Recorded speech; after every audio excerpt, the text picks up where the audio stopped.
Okay, thank you for tuning into Stampscaping 101. This is a scene. It's a half-page scene that I just did, and I was referencing this page right here from this book. It's a really old publication from Life in the Nature Library from the mountains, whatever subject matter book. And I came across this scene and I thought it'd be a nice reference and something to try out. It's probably, I don't know, 25% of, referencing this right here because we're limited to the types of imagery we have, but I really like the extreme kind of angle of that ledge right there, so we tried to do something similar in this, and I just applied, some of the leafless pines that, because I didn't have something like this, I don't know, whatever it is, like a bristlecone pine tree or something of that sort. But referencing photography or some source material is kind of fun to go along with, and it kind of pushes you in terms of your abilities as far as someone that can visualize something like that and apply it to that and hopefully have it look somewhat similar in terms of the reference standpoint, but hey, we just have to take it and kind of go in its own direction based on the imagery we have and also the materials we have. But it was a lot of fun to work on, and there were a lot of challenges in here, but the pigment, white pigment ink is one of those things that kind of really ties everything together and gives it a certain mood. And it was a lot of fun to work on this ledge here and kind of bring it to life with a lot of different imagery, giving it a lot of different textures and whatnot. And I don't know, I was kind of pleased with the way it went. It doesn't look like this one in terms of kind of the lighting structure of it, with this all being in silhouette, but I don't know, it was a lot of fun to work on. So if you watch this, I hope you enjoy it. It's kind of a long, drawn-out process right here, but there was a lot of compositional kind of questions and kind of searching that I did throughout the process of this scene. So thanks again for tuning in, and hope you liked the scene. Okay, I was looking through a book just now. It's the Life Nature Library, the mountains. This is it's from a series of books that we had as kids growing up. There's a whole series of them. I don't know how many there were, but we probably had about 15 different types, different themes and whatnot. I don't know what this is date it's from. But we had it in the early 70s. It might go back into the, this is from 1962, revised in 1967, so going back quite a ways, and I didn't used to look through this mountain one very much, if at all. I don't know if we even had that mountain one, but I was often looking at it like after dinner with my dad and stuff. We look at the fish one a lot, or Early Man and whatnot. We'd talk about it, but I was looking through this book just now, trying to get some, I don't know, seeing if there was any kind of inspiring imagery in here, and I liked this photo here. I like, in particular, the slope of this composition right here. And I've done that type of thing in the past, but not too much, I mean, look at this tree right here. It's really mostly in silhouette, and then we have this mountainous background, probably with some famous peak. This is the Swiss Alps, I guess. And I thought I would do some kind of composition like this. I really like this structure. But anyways, someone had asked me to, if I could do a demonstration of this Cloud with Sun large stamp. And I asked them kind of what colors they liked, and they liked earth tones, and I don't know, they want it kind of serene. And I thought, well, we'll do something like this composition. I'm not going to try to replicate it because we just don't have the stamps and imagery for it, but I'll do something inspired by this, possibly have some clouds in here, possibly some clouds behind this in the valley, You have the mountains kind of rising behind it with, I don't know, some kind of large tree structures in the foreground along with the slope. Now, that being said, I can do a smaller version of it, but I think I'm going to go with a, I don't know, gosh, this is a large composition right here. Trying to think if I want to do that. I don't know, that was, yeah. Quarter page would just be too small for this one, so you gotta just go with where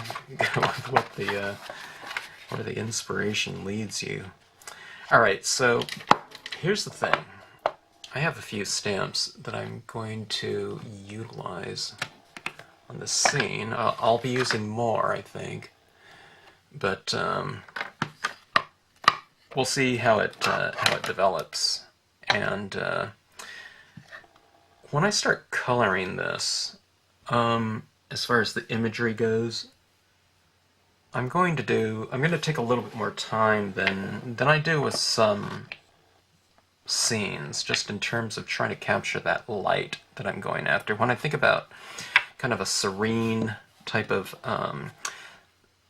scene, I'm thinking of lighting and how it hits objects, and how certain objects get a little bit washed out from the reflected light, and I'll try to capture some of that. Now, maybe I'll do that mostly for the background. For the foreground, I'm thinking of, you know, fairly high in contrast composition, so I think what I'm going to do is to I'll keep the foreground fairly dark, and I'll manipulate the background imagery with the use of kind of selective impressions in terms of how much of the impression, the image, is stamped out. And I'll show you that when I get to that. Okay, so I'm just utilizing this foreground image in black. As my pad here is a little bit, getting a little bit wasted. Okay.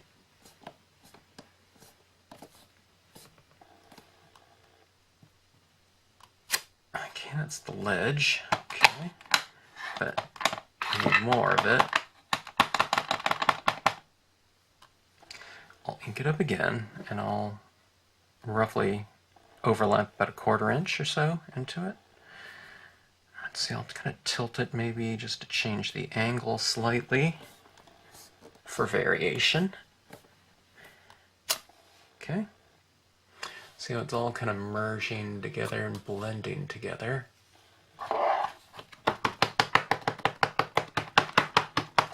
Let me switch black pads. This one's getting a little bit dry on me.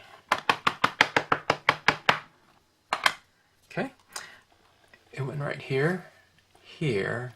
So see that angle change a little bit? Now for this one, instead of going right here, which would be a repetition of like that form, really definitive, I'll change it to about like here.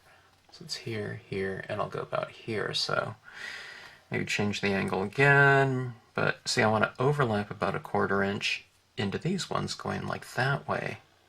On this one, it was on the edge, okay? And this is why you really don't need to mask very much at all using these stamps, okay? I design them where they can just blend in with one another, if at all possible, with minimal masking when, you know, when it's needed. Alright, so there's my ledge. Hopefully you can't see any seams at all. Alright. Can't, you know, what I want it to appear as though is you can't tell, you know, that it's, you know, this image here, imagery here, you know, it should look like one stamp, basically, in terms of the seamless aspect of it. And I think it looks okay as far as that aspect goes. Okay, now let's go for, I'm thinking about some cloud imagery. Sometimes if you put some clouds in the background at the base of a mountain area, sometimes it'll look, it gives it a kind of a grander scale at times. You know, it feels like the clouds, you know, the elevation of the mountain is, it's much higher.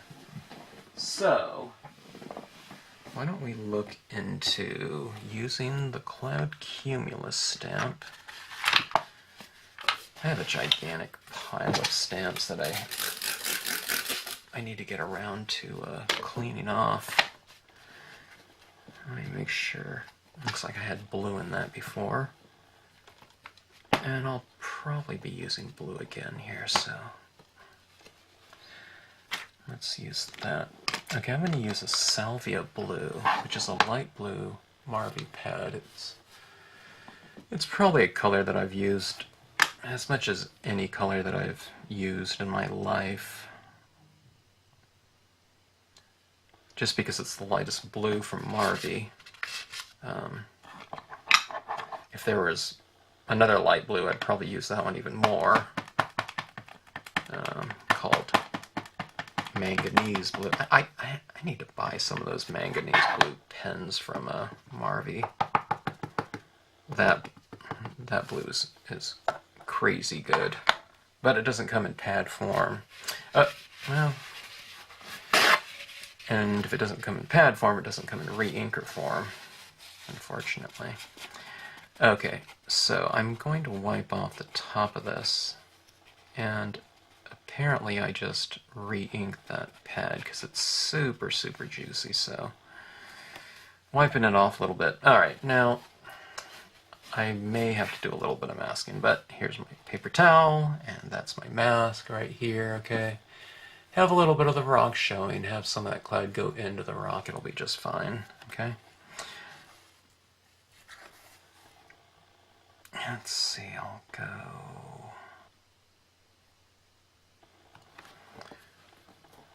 about right here.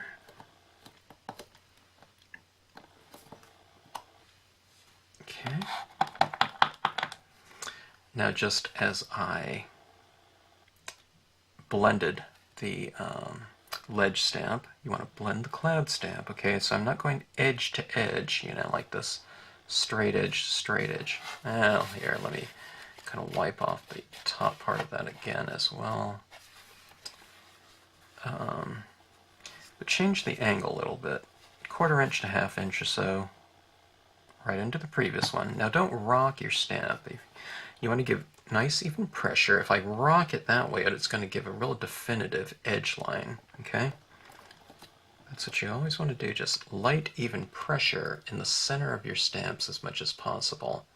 Big stamps you have to kind of press on the edge, but I'm not pressing it like, you know, like that, getting a, you know, a hard edge of, you know, like something like that showing, okay? So this is what this is looking like right now. That's 2 impressions of the cloud. Okay. Now we have that little area down here. I'll fill that in.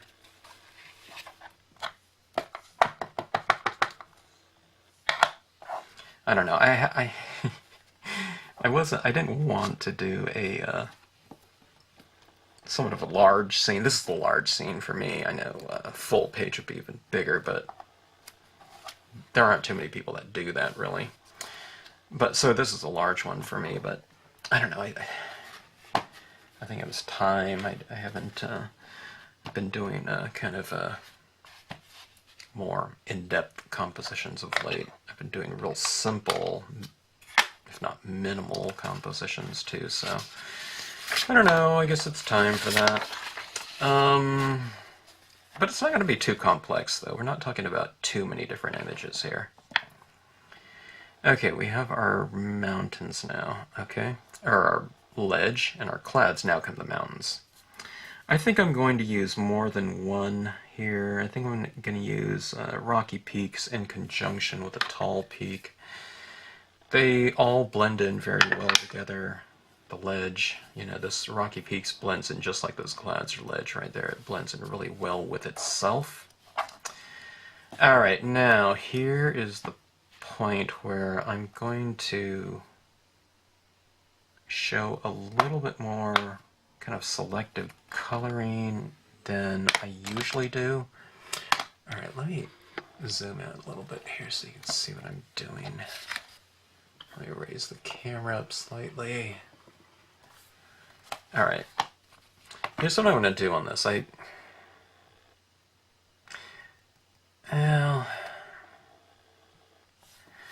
Let's go for a little bit of variation in here. Okay, so what I'm going to do is I'm going to ink this up. You can kind of see where it's inked up right now, right? Alright, let's do a little bit of selective kind of impressions. This is what I was talking about early on. I'm going to wipe off some of the ink off these forms so that it kind of stamps out a little bit lighter in some areas. I mean, you can even take, here's a gray pen if it's working. Let me see if there's, yeah, it's got a little bit of ink in it. When I do that too, I'll create a little bit of variation in here, making some parts a little bit lighter and leaving some parts just the straight black. Doesn't really matter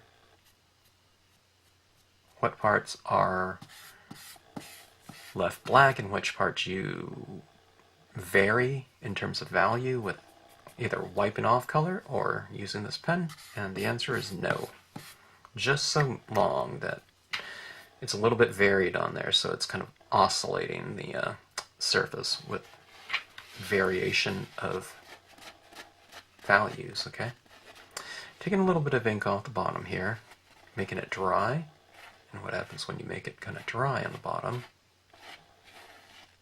is that it stamps lighter in my impression because it's drier on the bottom, okay? Okay, so now this is a place where I'm going to do a little bit of masking, okay? Gonna try to mask off those clouds, or a little bit of them, okay? So, can you see that right there? Here, that, okay? I'm not masking it off like this. I'm masking it off so that I have some of those clouds showing. Otherwise I want to get like these big lines, you know, white spaces in between imagery and the next one, okay? And we still want our imagery to merge with one another. Okay, I'm going to wipe off some of this one. Now I'm doing this because I notice if I stamp this over here, the edge of this mountain is going to go straight onto these rocks. I could mask off the rocks, or I could just wipe off a lot of that ink, or dry off a lot of that ink where it's going to, you know, kind of go behind that ledge.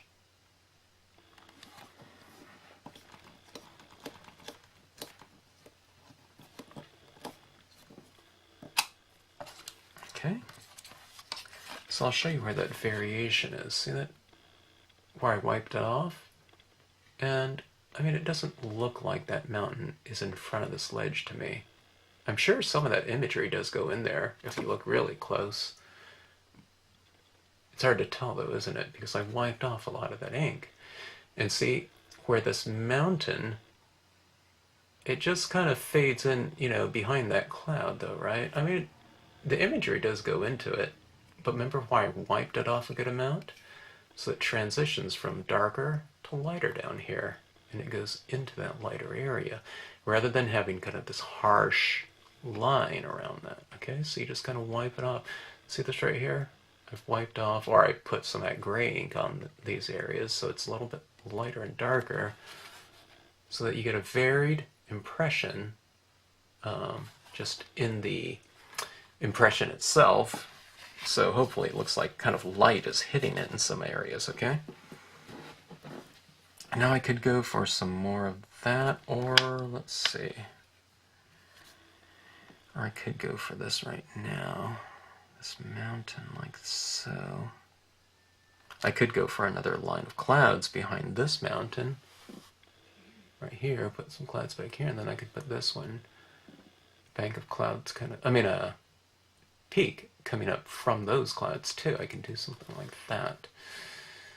Yeah, do I want to, though? I don't think I do, because I still have that cloud with sun to use. Okay, this is what I'm going to do. I'm going to stamp this mountain like this.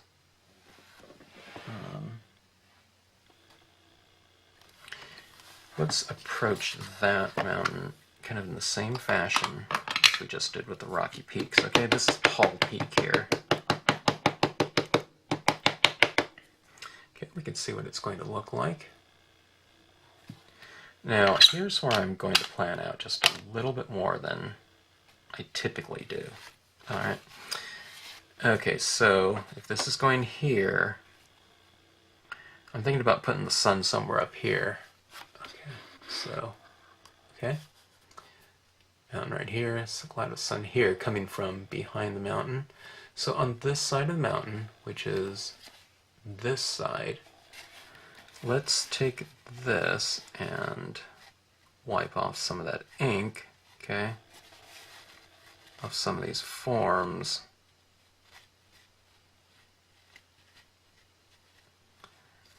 To just make it appear as though some light is hitting it. Okay, same thing down here that we did on the previous one. Let's wipe it off a good amount. See that? Hopefully you can. Let's see. See how that was solid black down there, but now see I'm wiping it off. Don't wipe it off with a wet paper towel, otherwise it wipes off everything. But see that kind of transition? Darker to lighter, so it should stamp out dark to light. And where it's kind of drier on the bottom down here, okay, it should merge into these forms because it'll go from darker to lighter as it transitions into the other forms. Okay, so if it goes right here or so, okay, I can see this much is going into this ledge right here, so I can take this part right here, okay, and I can see where that is. Let's just take this, wipe off the side quite a bit, okay.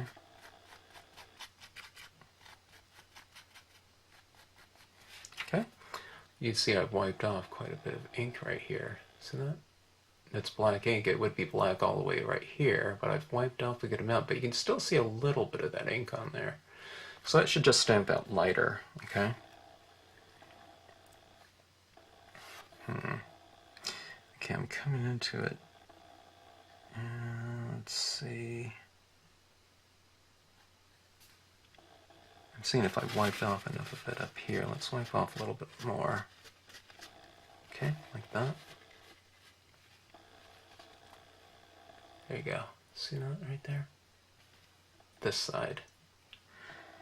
Okay, let's see. It's one of those simple things. You don't have to mask it anything off if there isn't any ink there, so you just will kind of wipe it off. And if some of the ink goes into those other forms, like in the foreground, hey, you know, it doesn't really matter in scenic stamping, okay? Okay, so here we go. Got that back image there.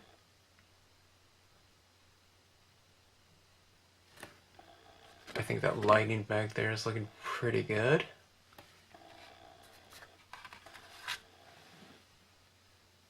I'm looking at it now. I'm trying to picture, okay, now we have to stamp that cloud with sun.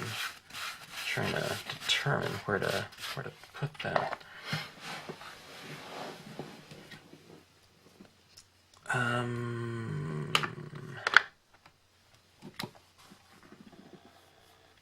think right here, so.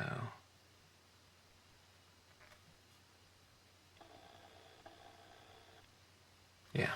Okay, so let's do that in the same color. I'm not going to do like a warm sunset sun, okay? I want it to be more of a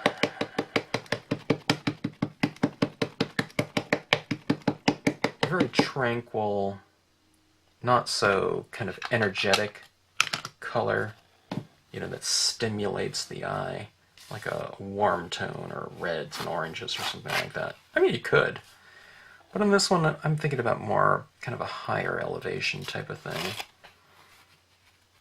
You know, I don't know, above 14,000 feet or something. Whatever that looks like. Alright, so cloud, I'm wiping off a little bit in the interior here so that it kind of stamps out lighter in there.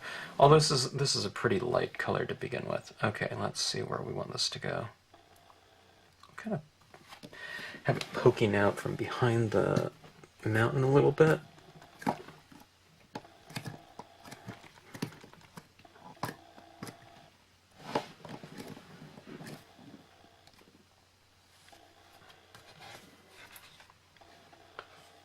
Okay, that is really, really light.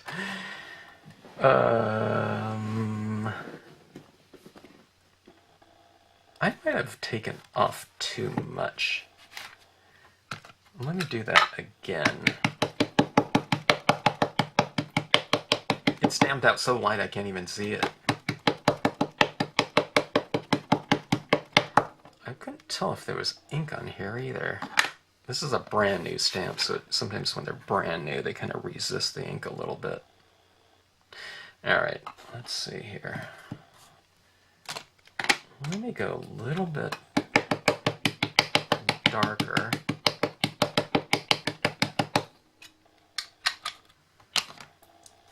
And then I will use, I don't know, you can use that salvia too, but alright, let me go with this ink a little bit more. This is a number 36 salvia blue mixed with a little bit of a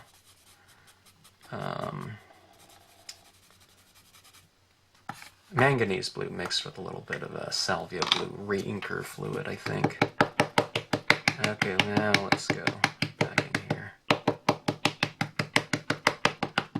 I'm using kind of an unconventional technique right here because I would normally condition this rubber. I'd rub it a little bit before I stamped it out. Alright, let's try that again.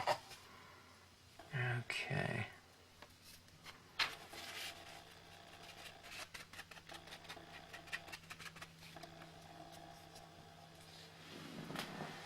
Alright.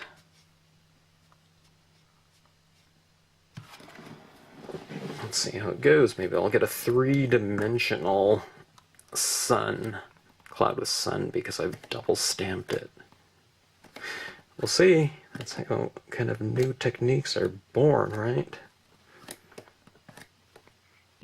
Or how scenes crash and burn.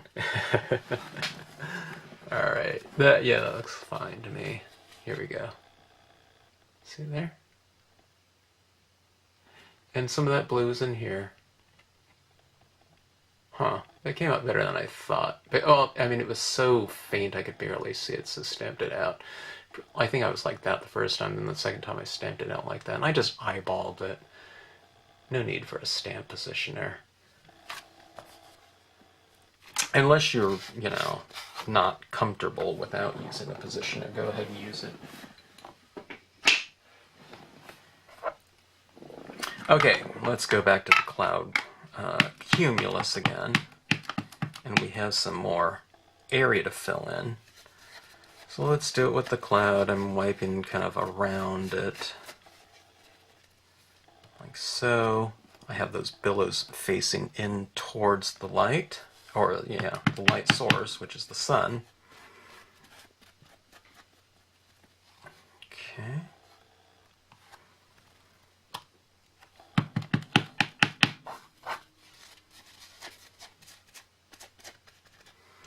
Now these clouds, they're just going to give me a little bit of texture.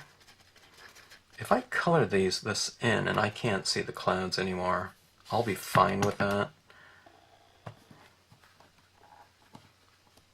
Because I don't mind the sky just being kind of like a light blue or something as well. Okay, So we have our composition there with a little bit of a delay with that cloud with sun large, but such is the nature of the stamp. You know, you can overlap things, you can stamp it twice. If you didn't stamp it out dark enough, in this case, like I did to begin with, you can just stamp right over it with a darker tone, and you don't need to mask it, or don't need to position it again. Okay, so we have what could potentially, be a fairly complex lighting scheme in here, okay? Basically, though, there aren't any rules, okay? Except for the fact that, for me, I do believe that that sun should be very light, okay? And if that sun's going to be light, then it stands to reason that those background mountains are going to be illuminated as well, but we need some variation in them. All right, so let's look at the first color. I think I'm going to use some blues and grays on this scene. So, I can utilize the. I'll really need to use the salvia blue because I used it on all my clouds in here. So that's one of those components that's a must. Utilize the same colors that you use in your color scheme and your impressions to kind of tie everything together. If you've stamped something in salvia blue, what you're saying is that kind of that light should be reflected back at you. All right, so blue gray. Let me grab my other blues and grays as well.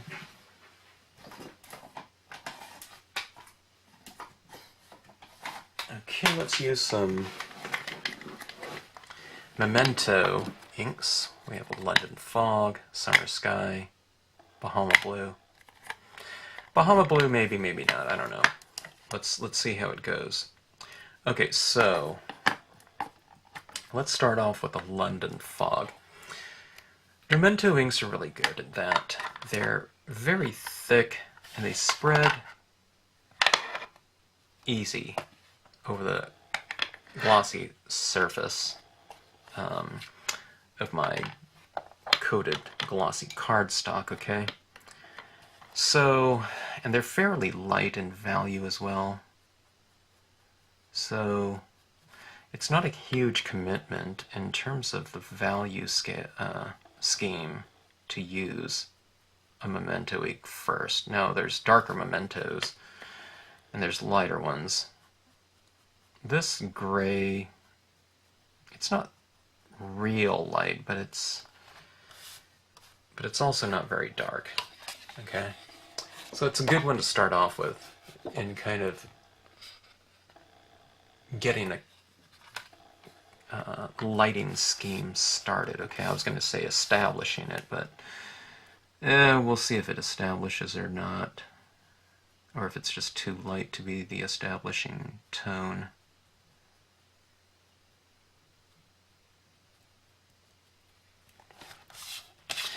See, what I'm doing here is on some of these crests and some of these peaks, I'm leaving them a little bit lighter, and I'm coloring in kind of some of the base of it, those forms in there. If you have any kind of uncertainty, what you can just do is you can just start coloring the darker parts of the image, okay? Because the imagery, to some degree, has been kind of established with a bit of a lighting scheme inherent in, the design. I design them with a little bit of shading. It's more of a universal shading, because sometimes I think, well, I don't want to draw this mountain where it can't be illuminated from, the other side. So I usually don't want to cast too heavy a shadow in the designing process on one side, so. But that being said, there are some shadows on it, and you can just kind of color them in. That's what I'm doing here with these rocky peaks down here, okay? So you can see where some of those areas are dark to begin with, and I'm just going in, and I'm reiterating that lighting scheme, okay? Just with the use of some additional tone. That's where you can really start to kind of flesh your scenes and your compositions, okay? By establishing some sort of lighting and lighting scheme. Okay, you can see a little bit of variation starting to happen in these mountains.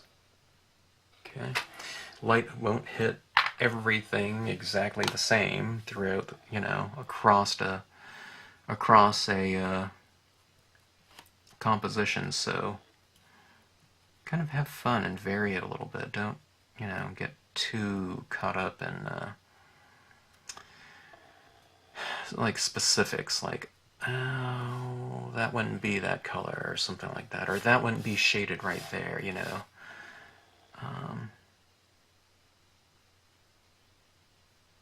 There can be variations all around when it comes to lighting, especially where clouds are involved.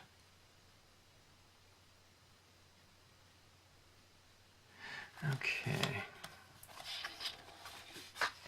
Some background mountains right there. Let's address this whole slope in here, okay? Now, I don't want to make it too fragmented with a lot of variation, but I do want a little bit of variation, okay? So maybe what I'll do is I'll kind of establish a bit of a darker edge over here. That's why I've kind of colored that a little bit right here. And maybe I'll kind of separate it a little bit from the background mountains, so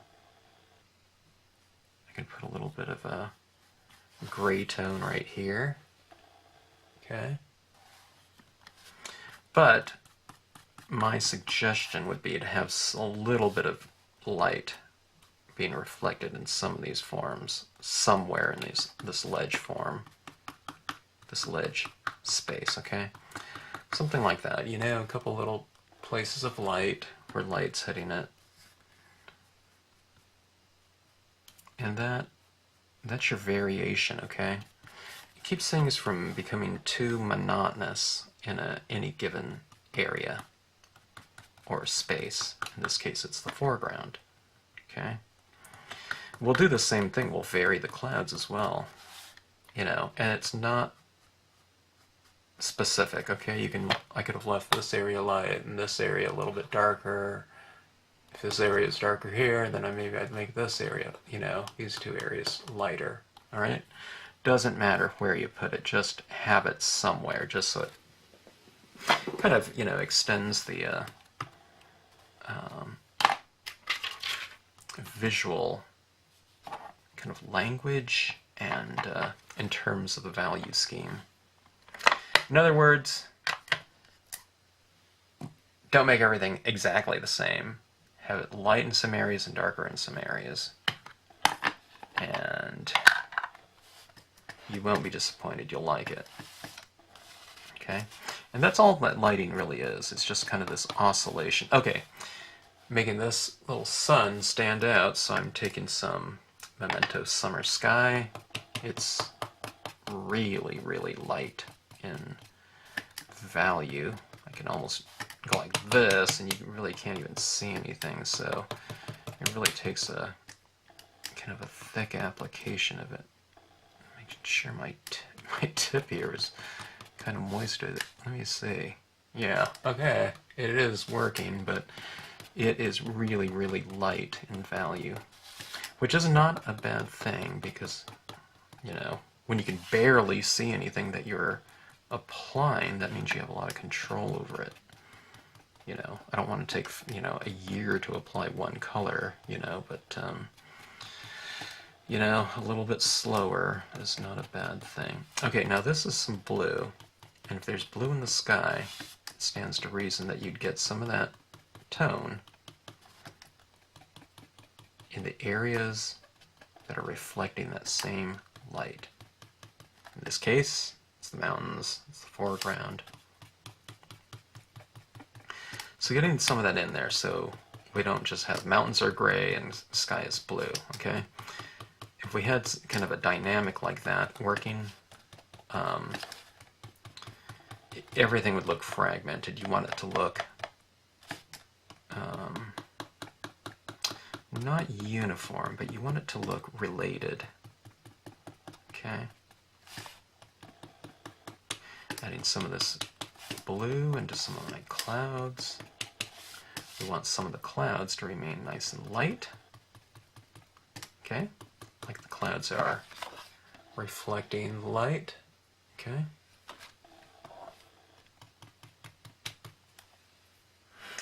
Okay, that was summer sky. We did our London fog and clouds. Let's try some of this salvia blue. I have a feeling it's pretty juicy. Yes, it is. So, depending on how dark and how moist the ink you're using is, adjust your application rate accordingly, okay? You don't want to go like this everywhere like I did with the summer sky just to make a point, okay? See how wet that is right there? I'm going to try to be fairly exacting and careful about my placement. Adding this down in those same areas that I added the gray, that London fog memento, okay? And again, this will create a bit of a relationship between those mountains and the sky by having a common color applied. Watch your lighting scheme within those rocks. You don't want to tone it out at this point in time, right?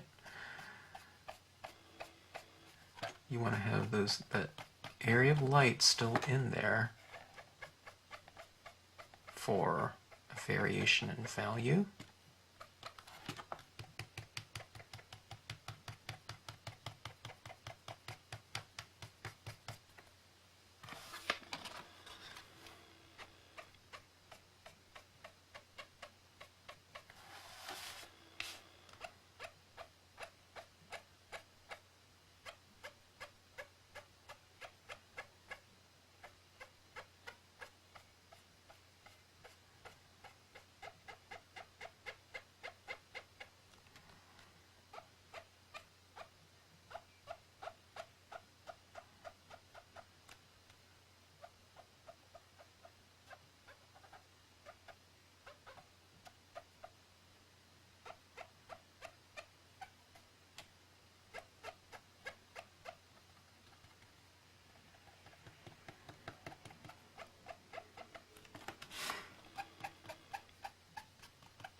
Kind of like what I see going on down here.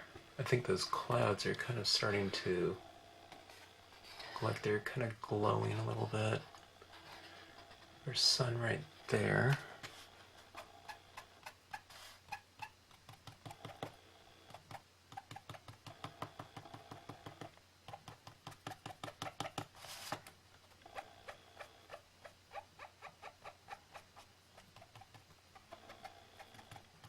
I'm going to be adding a lot to this ledge, but I'm going to be doing that when the time comes.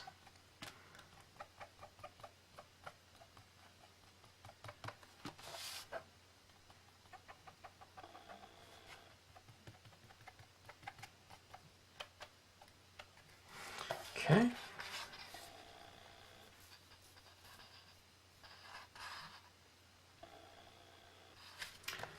Let's see. Let's go with, what color should I go with now? One of the things that you know, when I thought that, I was thinking of black, but I'm trying to decide if I want to go with that quite yet, and I don't think I do. I was thinking about kind of a brighter blue, maybe. Let's try.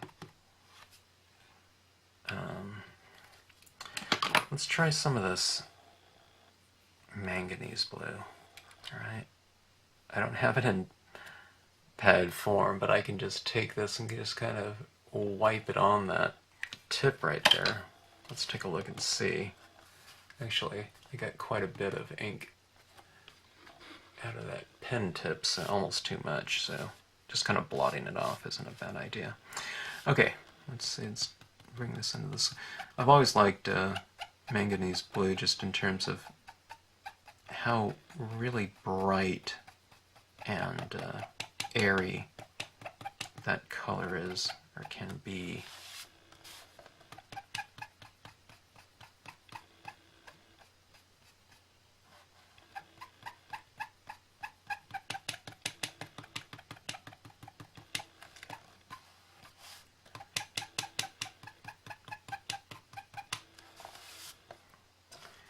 Okay, I'll bring some of it down into my rocks as well. Maybe into some of the shadows.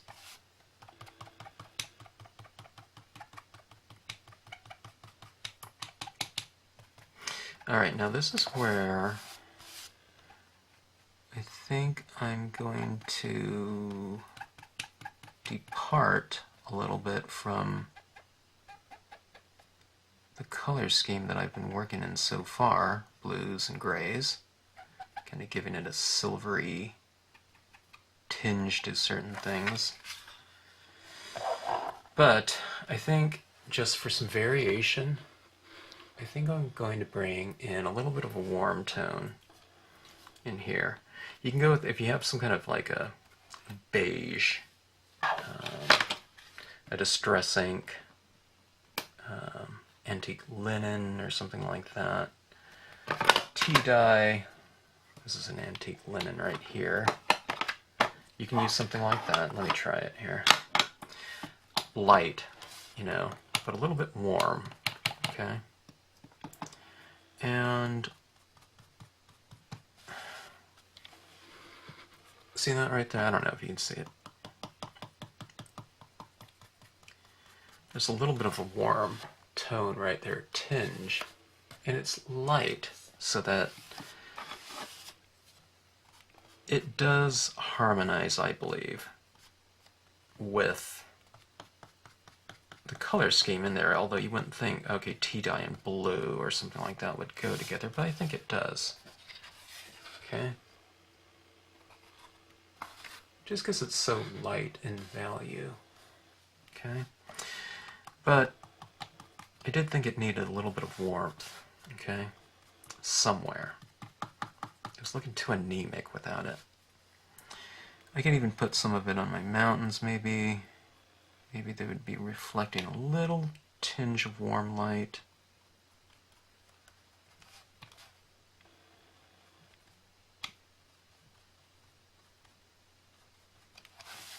Alright.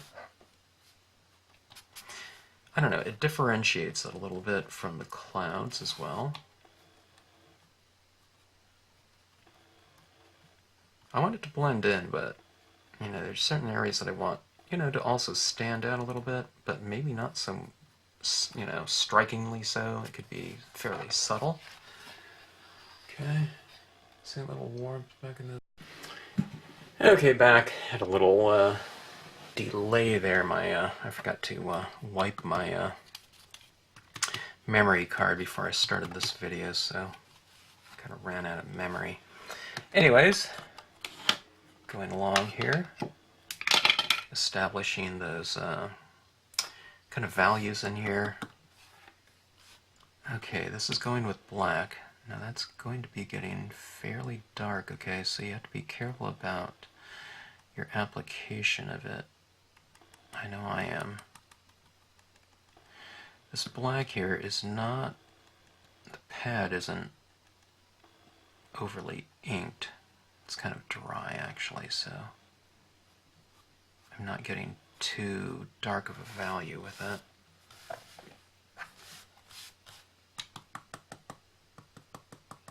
I don't like that up there, but I'm not worried about it because I know I'm going to be doing some imagery in that location as well.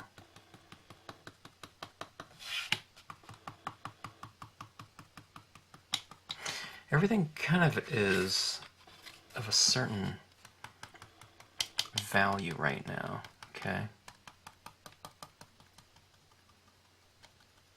And I want to change that. I want there to be a little bit more of an oscillation of values within the scene.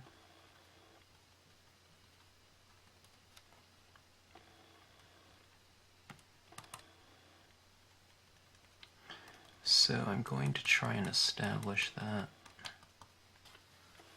Okay. See, the deeper I make some of these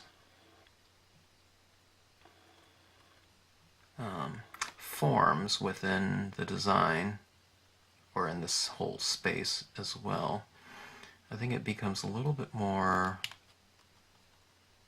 kind of lifelike, more three-dimensional in appearance, I guess, too.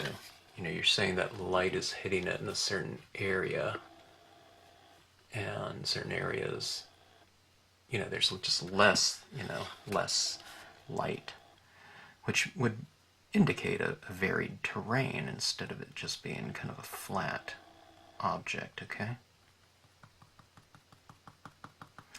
Hitting some of these background mountains, okay? See that right there? Creating a little bit of variation.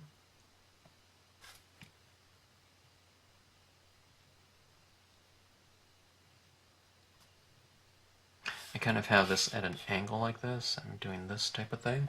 That's the type of kind of mark I'm doing. I'm not doing this, okay? I'm doing this.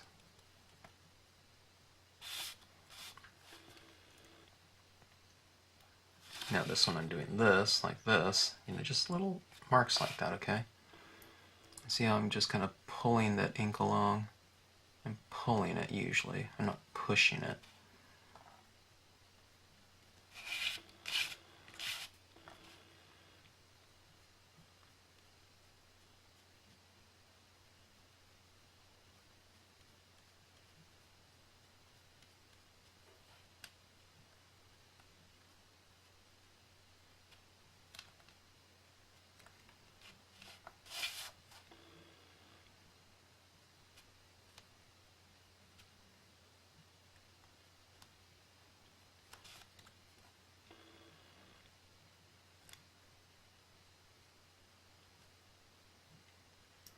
Just kind of going into the shadows that are inherent in the design and just kind of reiterating those same shadows with a little bit more ink. Okay, so I'm trying to flesh them in a little bit. And by doing so, I believe it makes the object look a little bit more three-dimensional, okay? You know, I do this thing called stippling when I'm working in those designs. That's creating shade. You know, the amount of shade is relative to the density of dots, okay? But they are still dots representing kind of a gray area, various values of it. But to go in there and actually add some gray scale, be it in a certain color or, you know, the color gray, it just fleshes the scene out. It completes it a little bit more.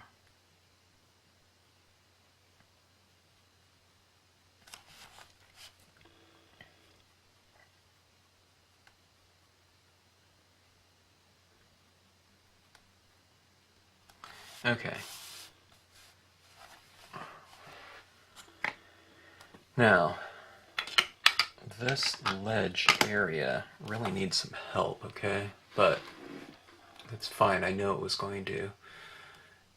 I need some forms coming out of this, and I was thinking about some kind of this dead tree form after I saw. Let's take a look at this again. Although this one's not dead, it's a tree, but you get this kind of this, I don't know, kind of bristle, coney, pine-looking, high-altitude foliage. Here's some branches right down here. I don't know, maybe we can do something like that. But let's give it a try, okay? It's going to take some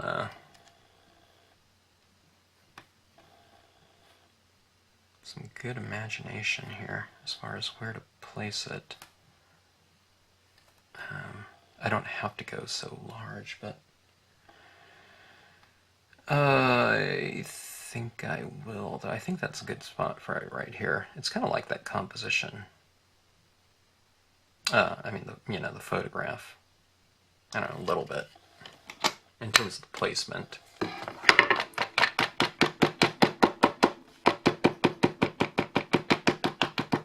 Okay, inking up this thing. This is tack and peel. And just so when I stamp this out, I make sure that I don't stamp this side. I just throw a couple other non-inked up objects right here, just so if this rocks down, it's not going to stick on the paper, okay? I know I say to stamp nice and evenly with even pressure, but this is a large block right here, so sometimes it's easy to kind of rock it a little bit. Alright, let's see.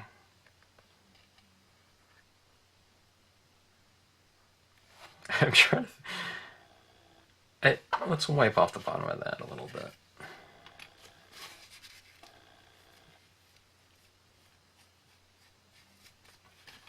And I'll put something at the base of it as well, like a branch. So something like that.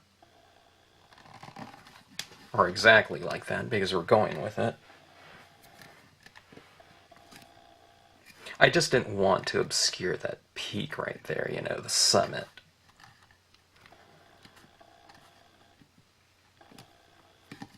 Okay, this is the Leafless pine. Okay.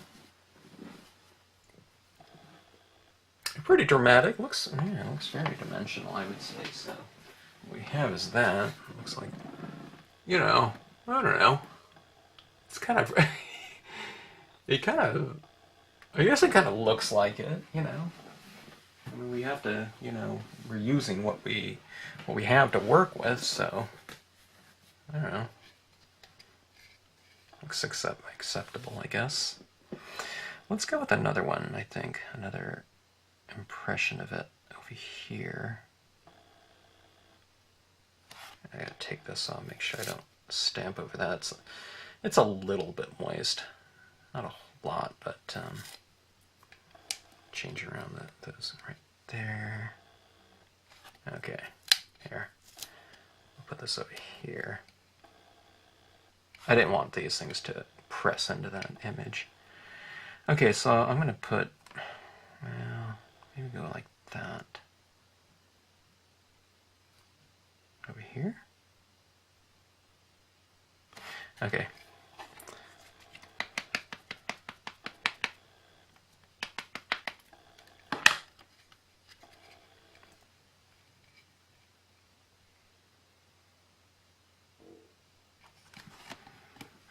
Something like that.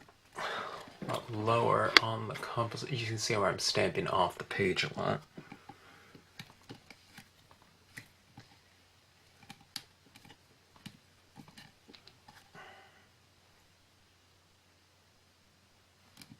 Holding down, allowing the ink to transfer. Okay, so we have 2 pines. I tell you something, I sure am enjoying this composition. Let's go for the tip of it here. Sometimes, when you're doing a scene, you're stamping along, and I mean, I'm not expecting something to look finished in the first, couple impressions, without any of the coloring or anything like that, but like that ledge just, the ledge was looking very anemic. Without these going on, So I'm going with 3 pines there. Sometimes things arranged in groupings of 3 or odd numbers look kind of more pleasing to the eye, they say. So we'll go with those 3 there. Now, where these kind of transition down here into the rock, I don't think that looks... I mean, it looks okay, but it's kind of abrupt. So I think some additional foliage or something like that would look really good in there. And we can see that kind of, in this form right here. You can see that where it transitions down here, there's a little bit of foliage. This is some branches down here, but let's do that. Let's just do it in black.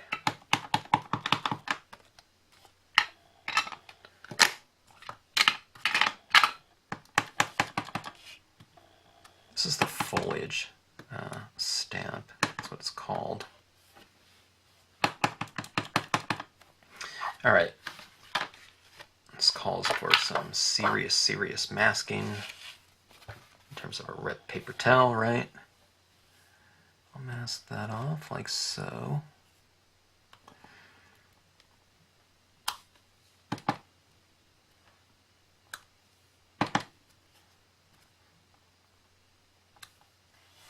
Some foliage kind of coming up like that.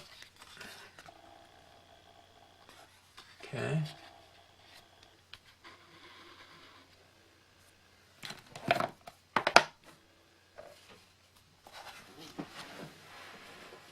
And let's do some more. Let's do some more over here. Be like some bushes growing at fairly high altitude. Sometimes I used to do a lot of hiking and going off-trail hiking,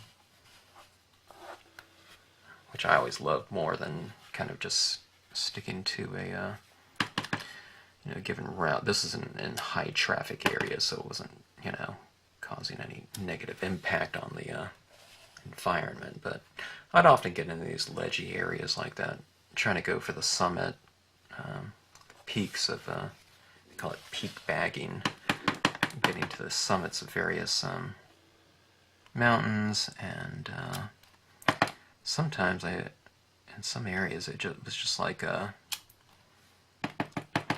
impenetrable fortress of kind of thorny bushes, keeping, trying to keep us from summiting. We usually found a way, but sometimes we were almost like chest deep in thick brush. It's almost like where you were kind of able to walk over the top of it a little bit, but hopefully you wouldn't punch through and go deep into it. Okay, that was the foliage. Okay, so that added a little bit of variation to that ledge space. Okay. Now, what I was thinking was some additional form, okay? I have these little twiggy branches. Let's see if I put it out. I didn't put it away good. I have some of these little pebbles, tiny rocks stamp. So I want to give some variation to this, even more variation to this ledge I have. So I'm looking on my desk. Yes, I'm looking for some other bushes and other rock forms like that. Okay.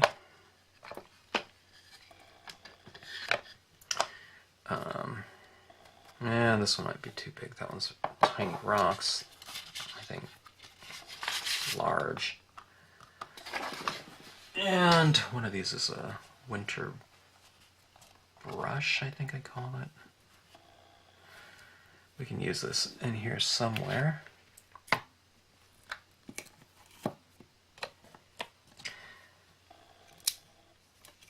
This is these blocks with something called tack and peel on it. Sticky to the touch, tacky to the touch. Okay.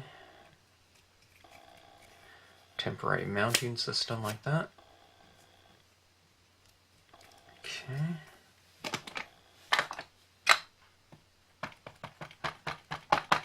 Just utilizing this in black again.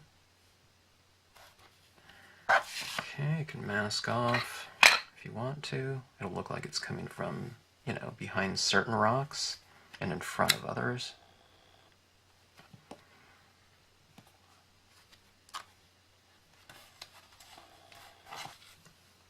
It's kind of that little craggy little bit right there.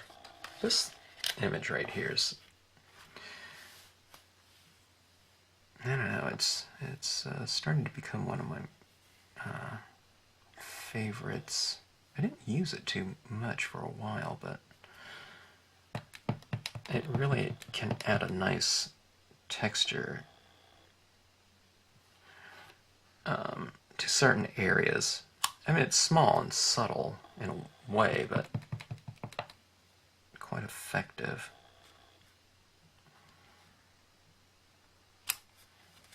Okay, so we have that right there. See, right in that area, so take a look back. We can add a little bit more.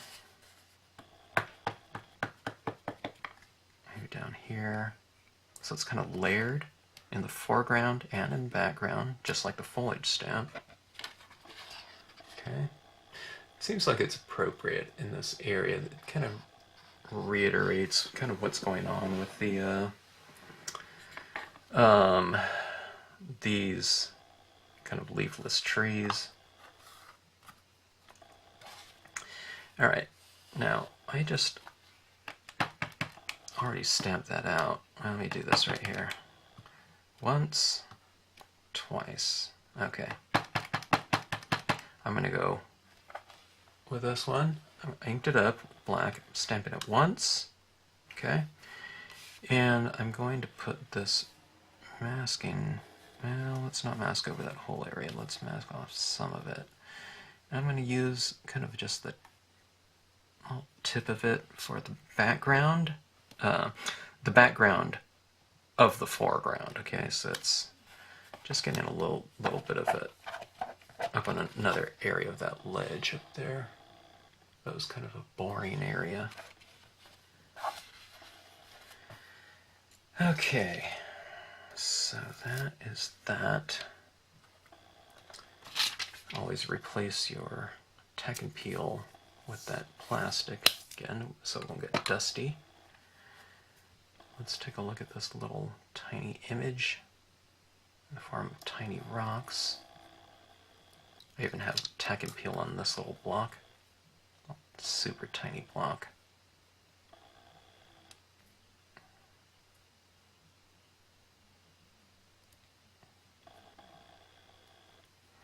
Okay.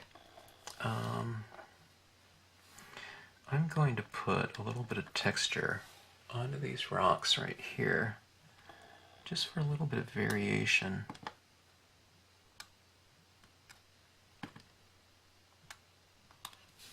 Maybe it'll look like lichen or something like that. See, I'm kind of blotting off some of it.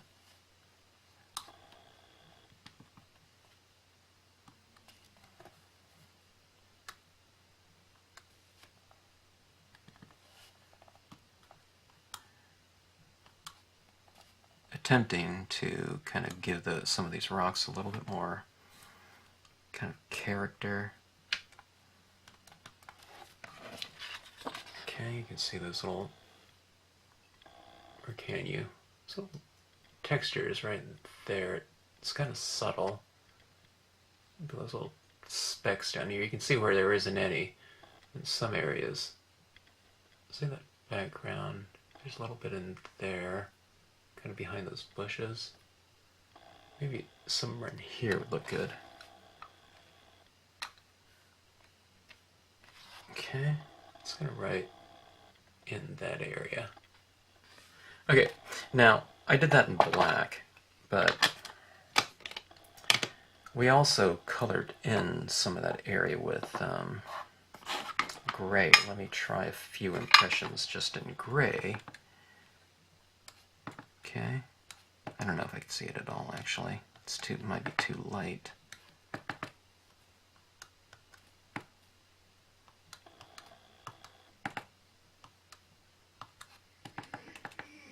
Yeah, it's pretty light. I can kind of see it a little bit. And I tell you what, sometimes you'll see a little bit of a kind of mossy look. Maybe I'll try this in a little bit of green. I'll put it over some of these blue areas just for a touch of variation.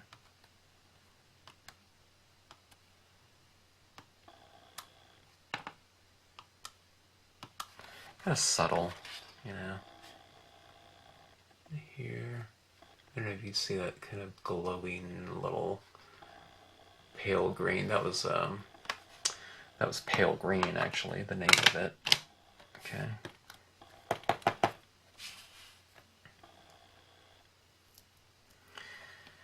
Okay.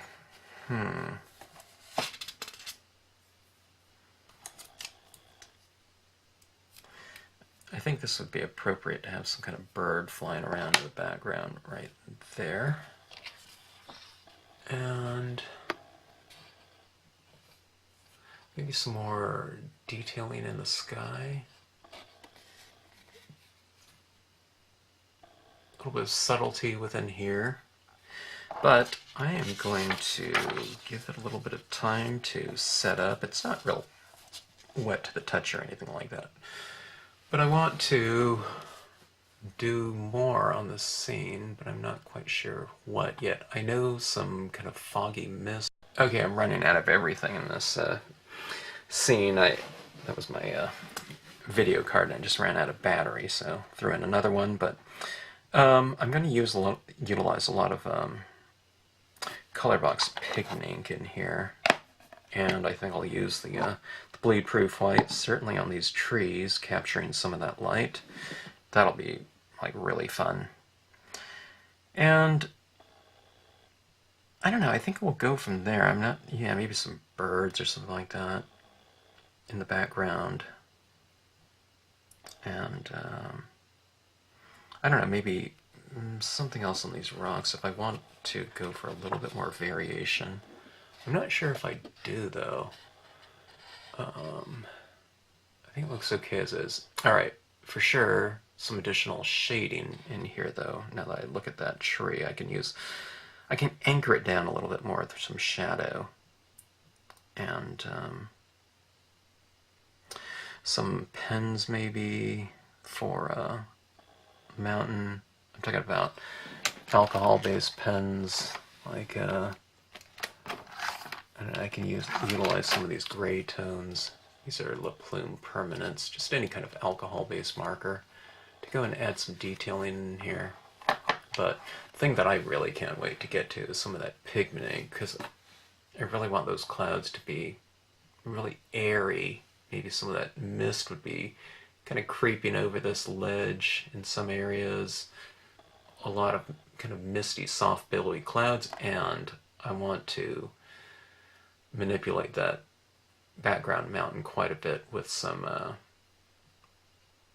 pigment ink kind of rolling in. You know how you see you know, sometimes if you've seen a cloud coming over the top of the mountain, you know, it's like oozing kind of this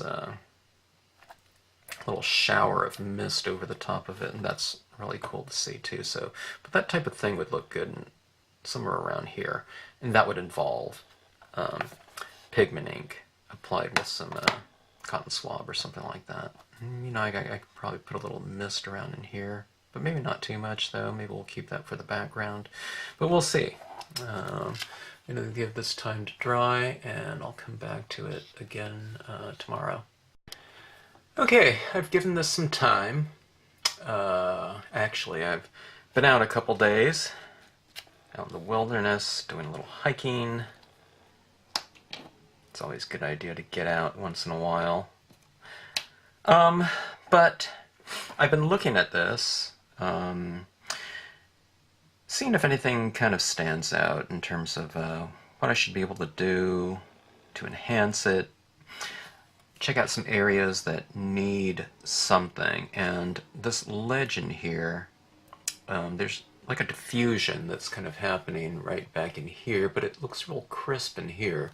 But overall, we're looking at kind of a real similar color scheme. We're looking at these grays and blues in these two areas right in here, and I think there needs to be a little bit of a continuity between these areas and the other, but it wouldn't be bad to have a little bit of something different going on in here.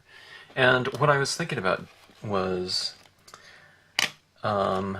some different hue, or a slight different hue. I don't want anything real bright, you know, like wildflowers or something like that, but I think a green would look, you know, decent in here. I used some of the green for the tiny rocks, but I was thinking some of the green off of these bushes here. I'm not going to stamp the entire image. I just want those little foliage bits. And I like this one a lot. This is rocks and leaves, by the way. But let's do a little bit of a fusion of black and green. Okay, this is just the Marvy, just straight number 4 green. And in pen form, and I really don't want that color of green, but I want a fusion between black and green, okay? Because there's, you know, dark foliage in there already, okay? So I want it to kind of blend with that, harmonize with it is kind of a better word, I guess. And let's see how this looks in here, okay? Now some of these areas are in shade, or in shadow, and some of them are illuminated. I thought some green, we could stand some green in those illuminated areas, but let's just see if it stands out at all. Sometimes I do that thing where I color something with black or a darker color, then I go in and kind of highlight it a little bit with some green, but sometimes I stamp it out and it looks just all black because I didn't use enough of the green, or I didn't pull off enough of the black. Okay, now in this case, that's kind of like what's going on, but I do have a hint of a little bit of green in there. So let me try to pull off even more next time. Alright, so how I do that is I just kind of ink up, I'm just inking up the top portion of that. And let's go in with this green again. Now, ways to pull off green is I'm kind of, as I color this in, let's focus in here, kind of do a little bit of that, and then I kind of roll it like that, and then I wipe off my pen tip a little of the black, so it's still going to be a bit of a fusion, but you know, that's kind of what you want. Otherwise, sometimes things stand out a little bit too much. If you go with a different hue, too different of a hue, I should say. Okay, or too different of too different of a value and hue, so you keep one of the things the same. You keep, in this case, I'll keep the value kind of roughly the same. In terms of light and dark,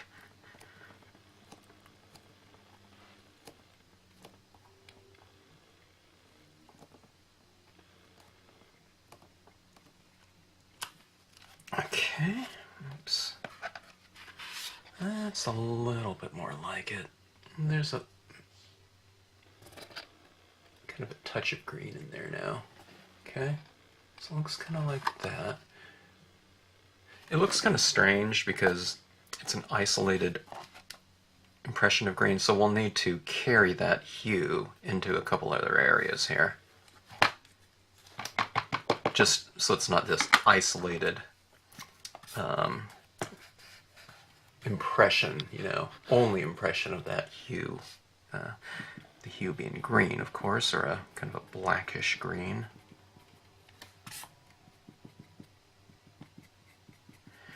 And then I'll probably bring in some green somewhere else, just to kind of harmonize with the rest of the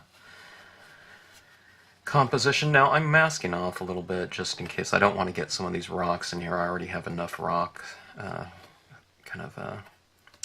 formations in here. So let's go about right here.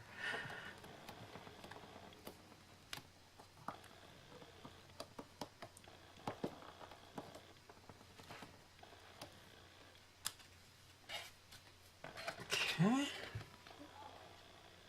It's coming alive a little bit, just in terms of just a change of hue. We're introducing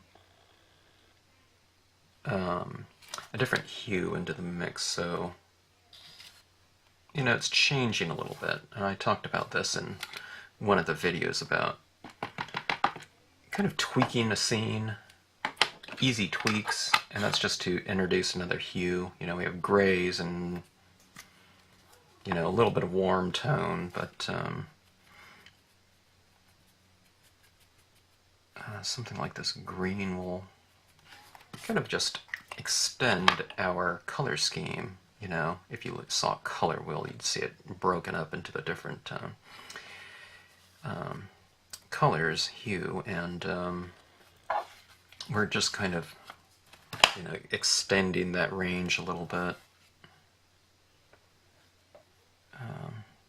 by going into an kind of an analogous color to blue, which would be green. Let's see about where I can put this here.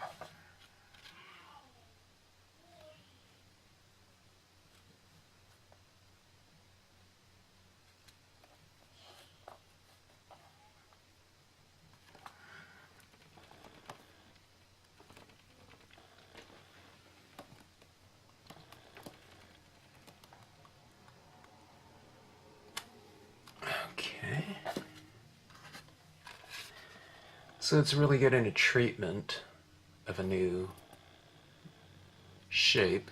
It's kind of a complementary shape. It's very similar to the Foliage stamp. So hopefully we are going to be kind of I don't know, kind of extending the textural range of this foreground, certainly the hue. And we'll see if that kind of brings the scene to life in a way.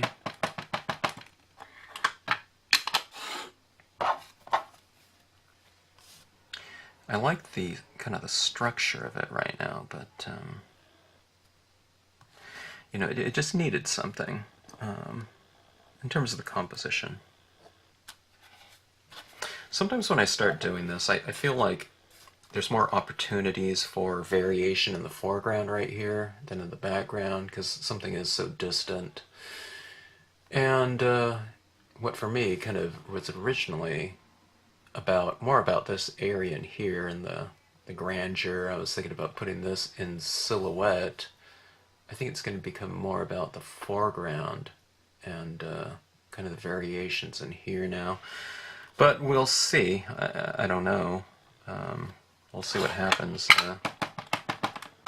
as this scene progresses, but I have a feeling. But you never know. I've never done this, this composition, this particular one, or one that, for me, I don't think, I don't remember one that even kind of looks like it. That's what's kind of good about referencing photographs sometimes. It might take you kind of in a little bit of a different place than where you've been before. So we'll see how it comes out. I just put another just straight black one down here. It's fairly dark down here, so that green wouldn't really show up down here. So I just went with black. Okay, but I'm thinking that that's sufficient as far as the foliage goes on that. I don't want to lose track of the ledge and kind of the nice qualities of that. But now we have these trees, and we have a lot of the different imagery on here, and I think that gives us an opportunity for some additional shadows and whatnot in here. I'm looking at these leaves in here, and they're really wet because, I really stamped out a nice strong silhouette in here, so I think I'll need to allow that to set up and dry a little bit. And then I'll start applying some shadows in here and kind of rendering this ledge a little bit more. It looks a little bit anemic, but again, a lot of the ink's dried on here. I'll spray it and it'll bring back the value and richness of the colors and black. But one of the other things I'll do a lot of is add a lot of pigment ink in here. Maybe I'll, one of the things I was thinking about too was the sky in here. I like what's happening in here, but it needs a little bit of something in the foreground, I believe. Okay. I mean, not the foreground, but on the corners of this scene. Just to kind of bring, I don't know, there needs to be a little bit more of a smooth kind of transition of colors in here. So let's try to do that. This is a salvia blue, okay? And it wouldn't hurt if things got a little bit darker in some areas. I'll try to leave some light beams coming out. So what I'll do is I'm kind of bringing this in like that. And what I'll do is I'll leave a space in there where it's light, and you see I'm kind of aiming this right towards the sun.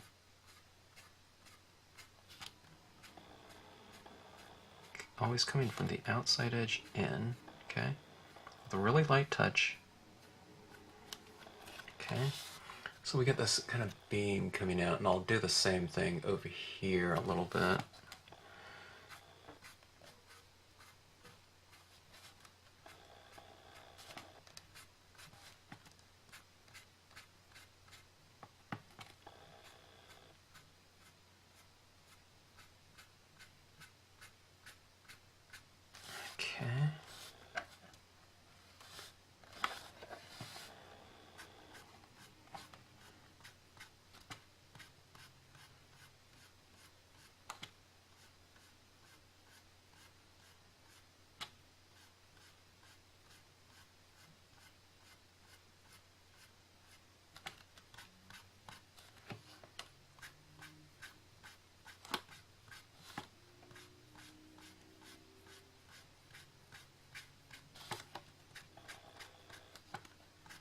I'm always kind of aiming at an angle that'll kind of take me towards that center of that sun, okay?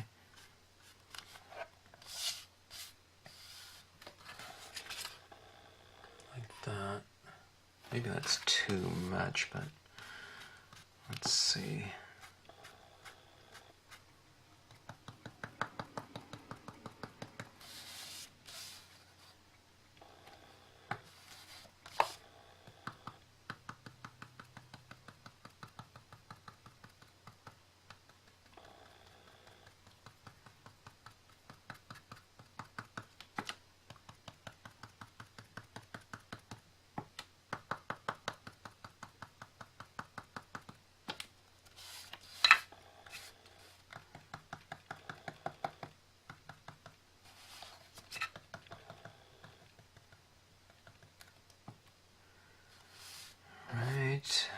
kind of bringing in a little bit more tone in here.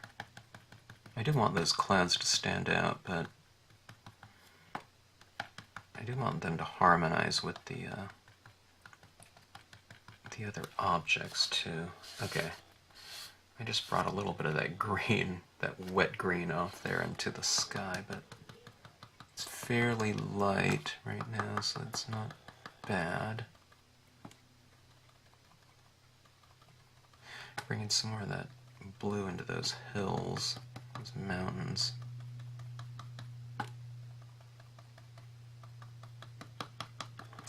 Okay. Bring that together a little bit more.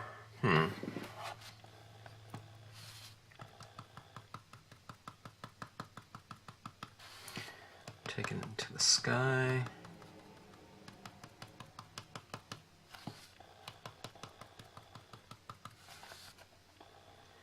Okay, what I'm trying to do is I'm trying to direct the viewer's eye a little bit more.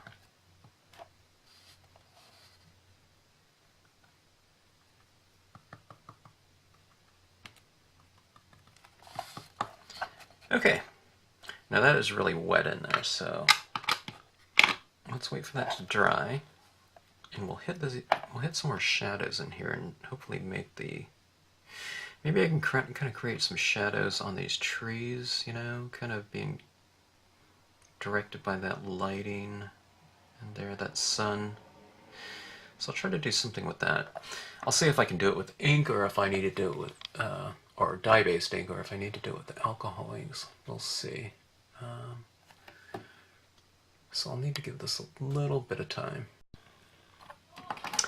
Okay, this has been a few minutes of allowing this to set up, and it's still a little bit damp in here, but I'm anxious to work on this. I don't like taking too many breaks. When I'm doing a scene, I feel like it kind of breaks the flow a little bit. And plus, if you're having fun working on it, you don't want to really stop. So, I thought I would work on that mountain, the background mountain a little bit, and try to render the forms on there a little bit. I'm grabbing some pens, some gray tones, some beige, maybe some kind of blue would look good, but try to keep it within kind of a certain family of colors. These are the Plume Permanents. You can use any type of alcohol-based marker, or you can use a dye-based pen, you know, as well. We you know, used to use dye-based ones all the time. For kind of the alcohol ones kind of came on the scene, and they work good, but the alcohol-based ones are just convenient because they don't blend, or they don't blend with or smear any of the dye-based kind of marks that you've already laid down. This is a very, I don't know, it's probably a 30% gray or something like that. It's called Cool Gray 3, okay? And I'm just, go with any kind of pale gray that you might have, if you have it. You can use any of the other tones or hue that we've also used in here, light blue, something like that. And what I'm doing is I'm just going into the shadow areas, and I'm just reiterating them with a little bit more ink and a little bit more value, okay? I generally work in kind of subtle changes at first, just to get a feel of something. And I don't know, it's not really doing a lot, especially in the areas that are as dark or darker. You know, I can really barely see any change, but in some of the areas that I really couldn't get into with the stylus tool because it's too thick for some areas. You know, this is perfect, you know, to get into a certain little area. Okay, so there's some shadows on some of these areas of the mountain. I'm just going in and reiterating that a little bit, hopefully making the mountain area, the mountain formations, seem a little bit more dimensional. And that's something that I'll be doing in this ledge as well once it kind of dries completely. I said that the alcohol markers won't really smear anything, but I mean if the ink is wet, then it's, you know, it'll drag, probably. And that's not something that I'm going to want to happen. Okay, this is the, sorry, that's the cool gray 3 again. Here, let me go for this darker gray. So, I don't know, that mountain's becoming a little bit more dimensional, maybe. Let's see if I can get a little bit darker in some areas for a little bit more variation.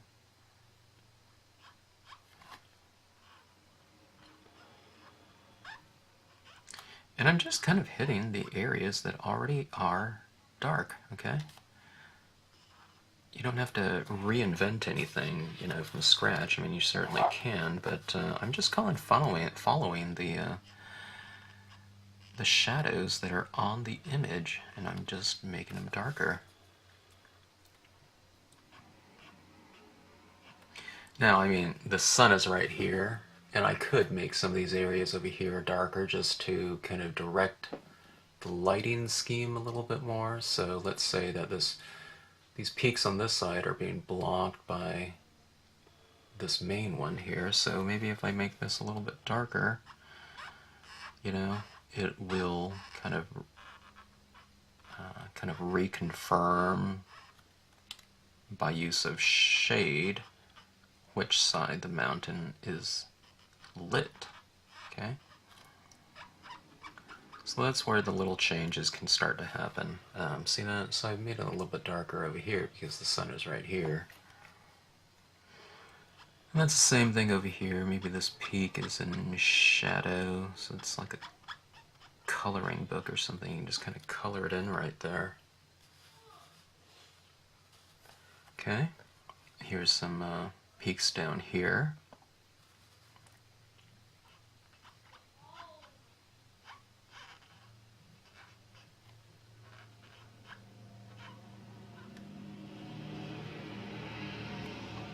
Kind of varying the shadows a little bit, darkening the darker areas of the shadows. And the darker areas are just where there were more dots on the stamp design. The more condensed the dots, the darker it seems. And that's where I'm just hitting those areas with some more of the gray tone values.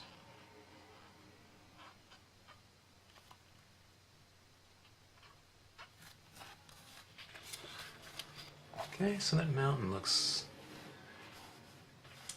a little bit more, I don't know, kind of crisp, I guess. I'm looking over here where that blue comes in, and I don't like that kind of separation between this mountain and the background, so let's go for that cool gray 3, that lighter one, and I'm just going to color that whole area in. Okay? It's subtle, you know.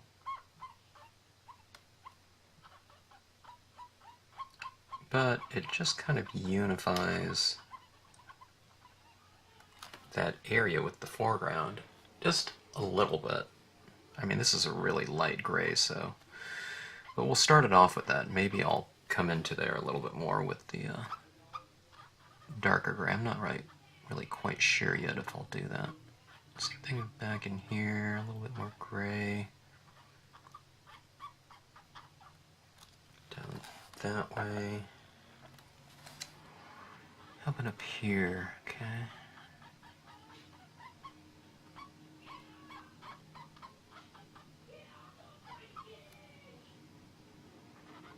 just to make the sun seem a little bit brighter. Maybe I can put a little bit of tone on the mountain next to it.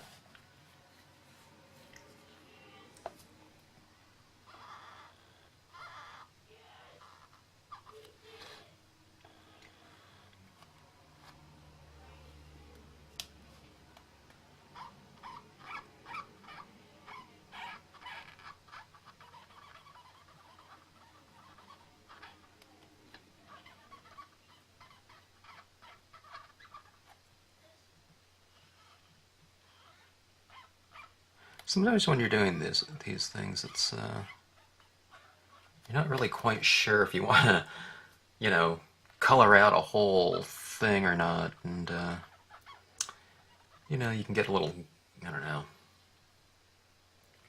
kind of a little bit timid, you know, as far as trying it out. But and I do too. I'm starting to feel, you know, I'm kind of feeling that when I'm doing this. Like I'm thinking about, do I want to color in this whole thing? And I don't know. Sometimes you just have to go for it, and if that's what your kind of instincts, I guess, you know, are saying, then, you know, you might as well just try it. Okay, rendering some of these rocks a little bit more, and again, I have to kind of be a little bit careful about some of these branches that might be a little bit wet, but let me show you where I was talking about. See, there's some areas in these rocks that are a little bit more in shadow than others, okay? And I'm just going in and I'm just kind of drawing those darker areas in. A touch, okay? It's pretty subtle because this is a very light gray. But if I do go with a darker gray, this is a really good exercise in terms of where, you know, what areas I'm using this on. And then I can use the darker one in those same areas.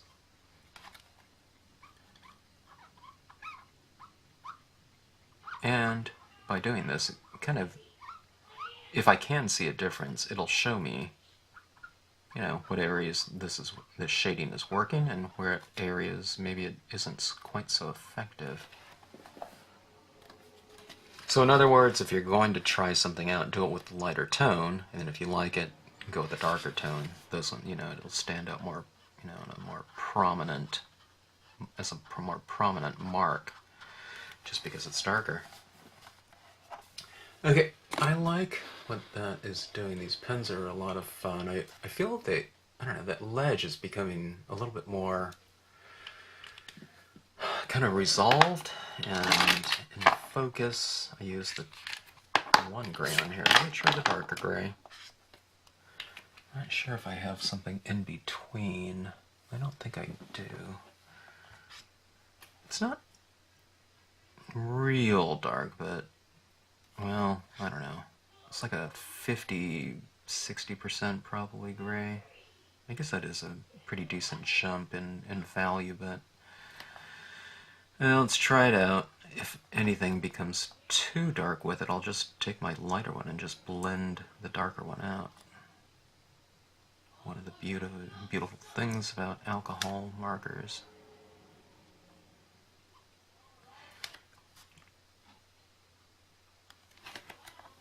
Okay, now I talked about that tree, the sun kind of casting a shadow on that tree. Let's see if I can kind of darken the base of it a little bit, and let's say that tree is casting a shadow this way.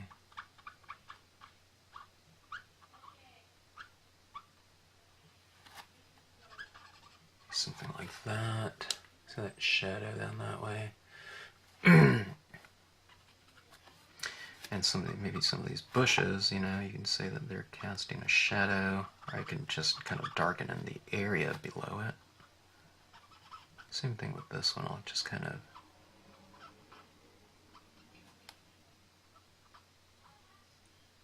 darken the area a touch. I'll take the tree and I'll add a little bit of shading to the trunk.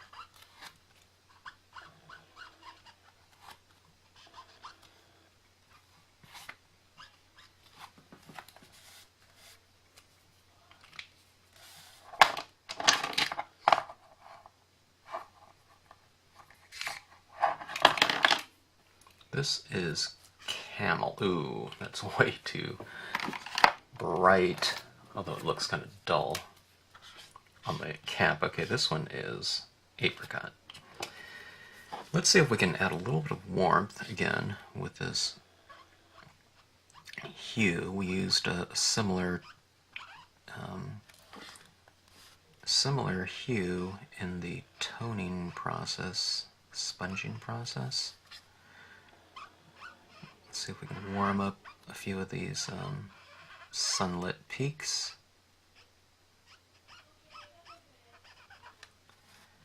Seems we can. It makes those peaks glow a little bit, wouldn't you say? It's kind of going in and introducing a hue, although it's not really introducing it, but it's kind of, I don't know, enhancing that hue, that pale kind of pale orange looking hue.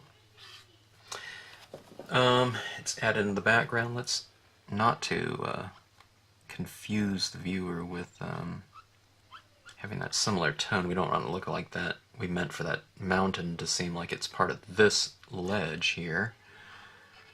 But let's put some of that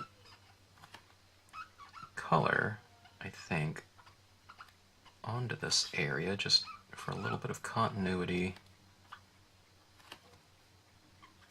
between the background and foreground. Okay, there's a little bit of warmer tones right in here.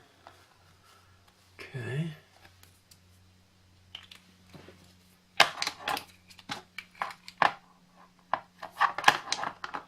Brownish gray.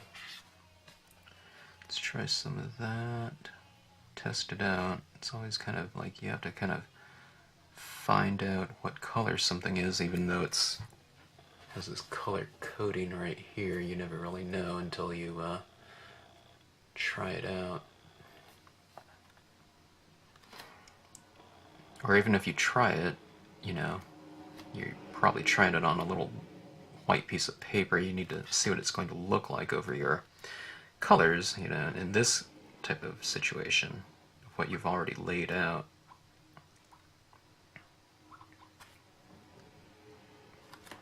Okay, just kind of going on with some of these darker areas of the scene with it. If it's dark, I'm just kind of reiterating it a little bit with some of this ink, some of this hue and value.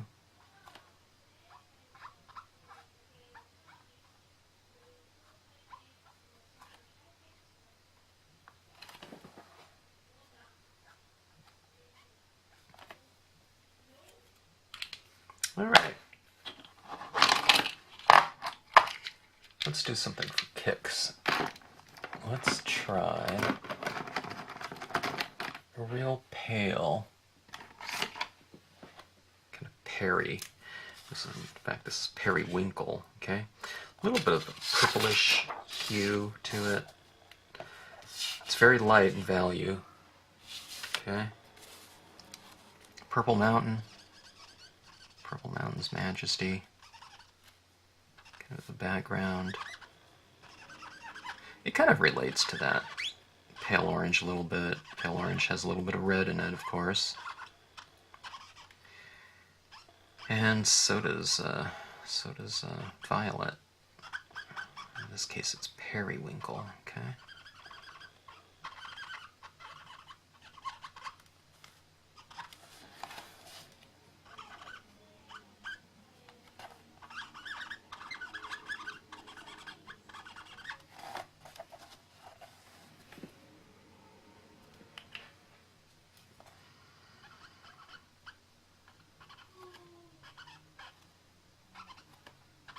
Maybe a little hint of it here in the foreground rocks. This is super subtle, but sometimes that's what you want. You want it kind of subtle so that it doesn't stand out too much. Alright, so we have our rocks kind of rendered, mountain in the background. Everything looks okay as far as the foundation. The embellishments are the things that are going to really bring this together, though, and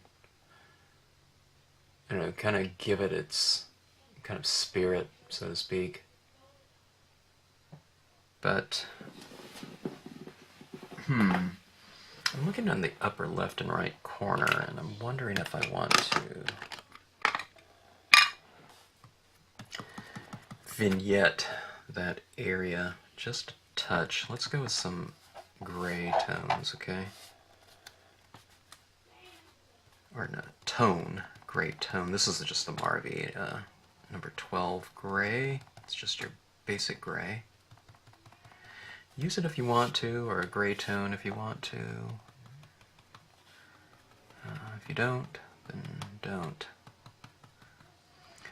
The reason why I'm thinking about doing this and kind of testing it out is I do still think that this compositional structure color scheme is a little bit it's a little bit fragmented. The color box pigment ink will bring it together too, but I don't want to have to depend on that to do it. If I can do it in color as well as that, then it'll look even, you know, better.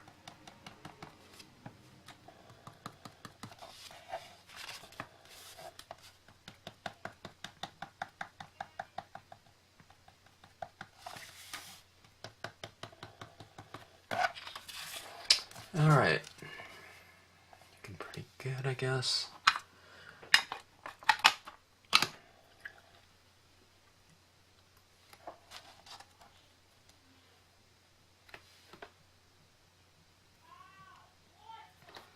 I think pigment ink next. I think it's ready to go. What do you think? Pigment ink clouds right down here, kind of rounding here, making it nice and kind of hazy and illuminated. Maybe some this cloud structure kind of pouring over the top of the mountains. Somewhere in here, maybe softening the edge a little bit. Could have some mist in here. I'm not really quite sure yet, but we'll see. We'll start at some of those pigment ink applications and kind of some of the more obvious areas, like around in the clouds. You know, since clouds are kind of vapor anyways, you know, it's a good place to start, and it's a good place to start in the lighter areas as well, to just kind of get a feel of it and to build it accordingly. Okay, I have thought of a couple other things that I can do on this, or that I want to do. Here's the thing I've been trying to think about as far as this overall scene. I've been looking at this ledge right here, the edge of it right here, and it looks okay to me, but I need something else to define that edge. Instead of having all this foreground here, and then having that ledge there as kind of like another layer of space, I need something, I think, behind that ledge to just break it up, you know. I mean, these things in the foreground do it, but then we have this kind of, well, it's not as defined as I want it to be. I mean, it looks fine in terms of kind of where it is in the process, but it just needs something extra, you know, so there's nothing that I think went kind of, you know, awry. But this is what I do a lot of times with this ledge too.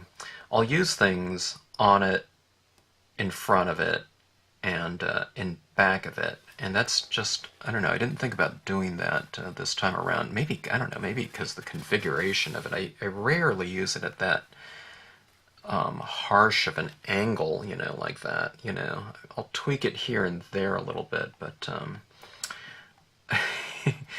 usually not to this degree.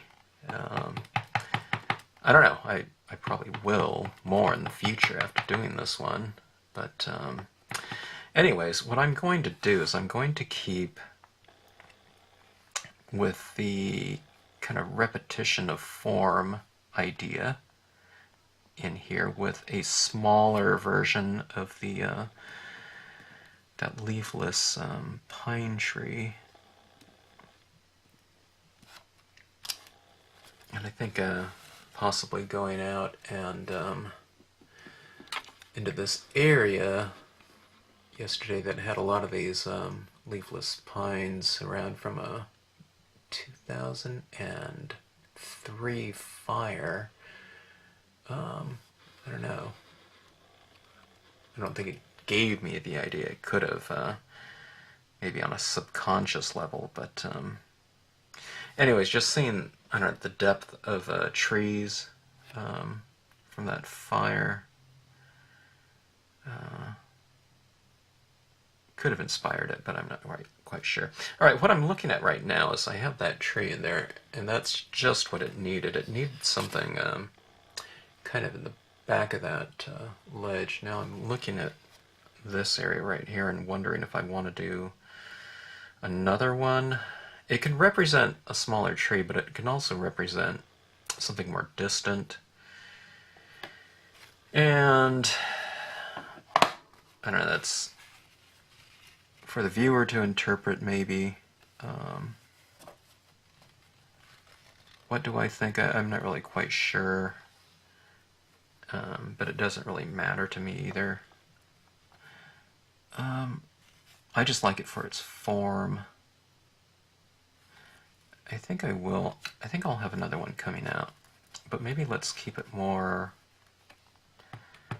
not really subtle, but just kind of smaller. I'll have a bit of it kind of peeking out from next to this tree. I'm only using the top portion of it right here, kind of from there up. Okay, and we have it right back there. Okay, so right there and there. So that looks, I don't know. I mean, this is kind of getting a little bit nitpicky at this time, you know, figuring out these little, I don't know, secondary considerations, but I don't know. I like this composition, and I really want to kind of develop it to kind of the final resolution that I'm going to be happy with, where I think, okay, it's, you know, a complete statement, I guess you can say. All right, let's take a look. I really like a lot of the shadow forms that kind of were developed with some of the alcohol ink marks. I think that's helping to define it. This is a salvia blue right here. It's quite different than the salvia blue Marvy pad, like that. I don't know. This one has a little bit more red in it, I think. But, I don't know, just, it's a light value of it, and we added a little bit of that purple to that background mountain, so I thought maybe some of this might kind of enhance the these foreground rocks. I didn't plan way ahead. I don't know, I picked it up right now and decided to add that in. It's a little bit dark, so I think I'm going to take this lighter version, going back to the periwinkle, and I'll blend some of that in a little bit. The alcohol markers don't really mix and blend with the dye-based inks, but they will kind of spread out the other alcohol inks that have been applied to it. So it's kind of like, you know, any color that you apply over the top of another alcohol ink pen kind of acts like a blending tool, except instead of it just you know, it's just not clear. You know, it's color that you're using. Okay, let's see. Let's try to access some of this again.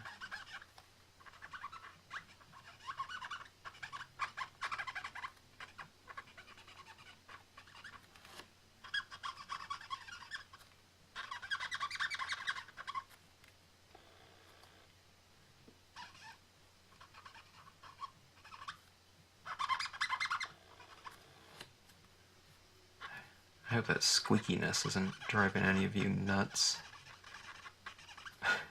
I've always kind of liked that sound.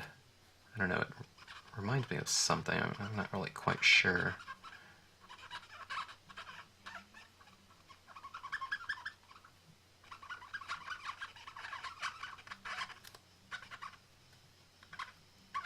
Kind of just going back into those shadows and hitting those shadow areas on that on the background mountain a little bit more. Alright, now one of the things that I've been really looking forward to is doing the pigment ink application with my color box Frost White pigment ink pad. So I can't wait to get to the kind of the thing that's going to hopefully develop the atmosphere of the scene, kind of the mood, the general mood of it. In doing the structure, the composition, and the coloring, I hope that gives it kind of a, I don't know, a certain grandeur, you might say, just in terms of the format. But this is the type of thing, these little embellishments, I think, can establish a mood, or further establish a mood within a scene. This is a cotton swab. It's a real cotton, and I find those work better. They're just not so tightly bound together, but what I do is I apply the pigment ink to the tip of the swab here, and I kind of smash it down like this, because it's kind of, hopefully, it's kind of loosening the fibers a little bit, and smashing it down, it's removing some of the ink as well. And that prevents the application from being a very kind of a harsh, kind of precarious process, because there is so little ink on here by the time I've blotted it out, you know, quite a few times. The best thing is just to kind of tap it out on your blotter paper there on an area that you've colored a little bit, just so you can see how much ink you'll be applying to the scene. Okay, let's take a look, and I kind of applied some around that sun, and the sun is fairly light, so you really can't see too much of a change. But let me start applying some of this down into these clouds, where they kind of transition up into the mountain area. And those are the areas that I find this process is the most effective, okay? It's where a light area or a light object meets a darker object, okay? So it's where dark meets light. And what I do is I just extend the light area a little bit into that darker area, okay? I don't do a dark area with it, you know, because if it's dark, what you're saying is there's no light hitting that area and thus reflecting what, in this case, would be kind of moisture in the air. You know, in this case it's clouds, so if there's a light cloud, you're saying that light is hitting it, and if light is hitting it, what you're saying is there's kind of this vapor in the air, and that vapor is being illuminated, or that suspended moisture in the air. Okay. I've applied too much of it in some areas. so I'm just going to take a dry swab. I guess I could have, well, inked up both sides of that other one. And I'll just use a dry one as an eraser if you ever add too much. It's easy to just go in there and just kind of wipe it right off. I started using the other side of the swab because I just kind of thought it was looser. You know, you want it kind of a real loose, kind of smashed down cotton swab.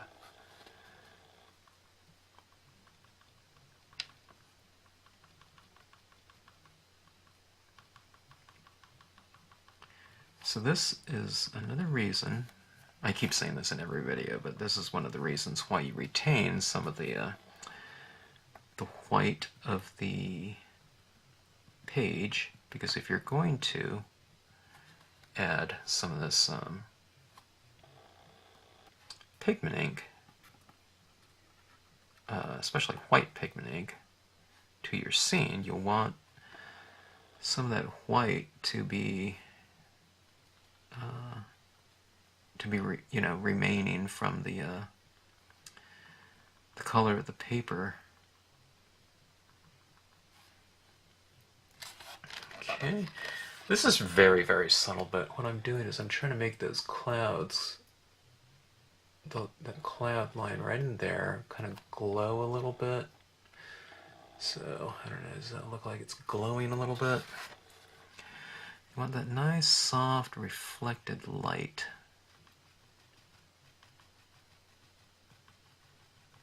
And doing this, I feel it really makes a cloud seem like a cloud, because you have that diffusion of light from a very defined light from the cloud that you didn't color to kind of a diffused light, where it's, because what happens is this ink goes down in a translucent layer, okay, so which means you can kind of see the color underneath this thin layer of pigment ink I'm applying. That's why you don't want to put it in, you don't want to apply this in blobs. Now, as a technique in an application where people tend to run into blobs is because they're trying to rush it, okay? And what happens is, if you've taken off so much ink like that, to begin with,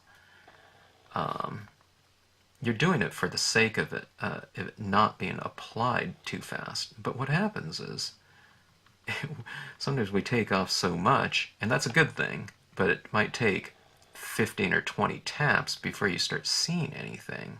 And that's just too slow for people, so what they do is they apply it, and then they just blob it in there, and there's a big white blob. Which is not, a disaster or anything like that. You can always go in and just kind of wipe it right off. You can wipe it off with a paper towel or a clean, non-inky cotton swab or anything like that. You can even remove it after it's dry if you think you've applied too much or it looks too heavy-handed. It'll rub right off. The thing that sets it kind of hard and fast would be like a clear spray or something of that sort. Okay, now I'm going to apply some of this. Let's see if I can start zooming in a little bit here. I'll try to remember to keep while I'm working in the field of view. But here's the sun, okay? So along this ridge line, what I'm going to do is I'll apply a little of this pigment ink, a little or a lot, we'll see how it looks, and try to make it look as though light is hitting the side of that mountain where it's facing that light, okay? And that's where you start getting that mood. You start getting kind of that dialogue of light source and reflected light. In this case, hopefully it's a nice shimmery, tranquil light. Okay, see that? Right along that ridge line, that's where light is hitting at, and this is what it looks like more from a distance. Okay, it's a little bit more subtle, you know, when you're looking at the probably the distance, you know, which you'd be viewing it at.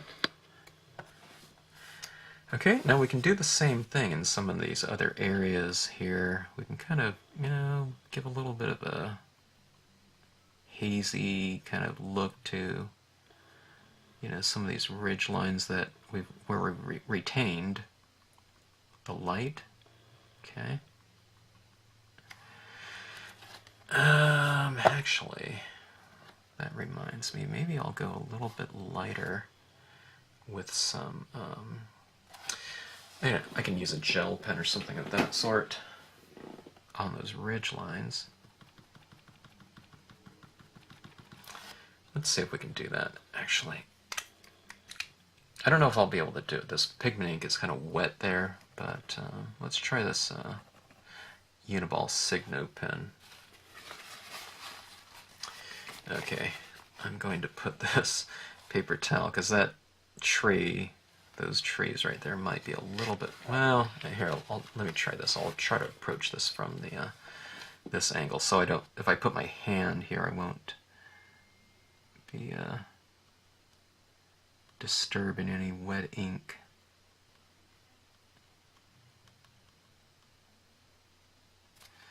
Okay, that's working okay.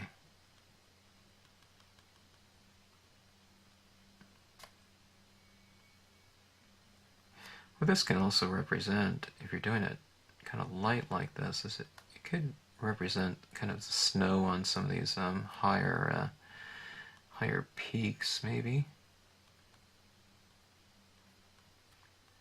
And they were just, what I'm doing is, there were some shadows on some of these peaks. There's some light areas and areas that I've retained a little bit of the light too. See, I'm just going in, and what do? I just reiterate it a little bit more with that white paint, or white gel pen.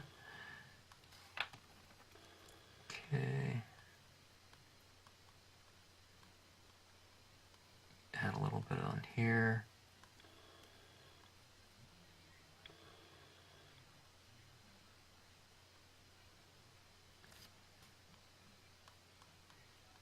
I mean, this would be a good opportunity for the bleed-proof white as well.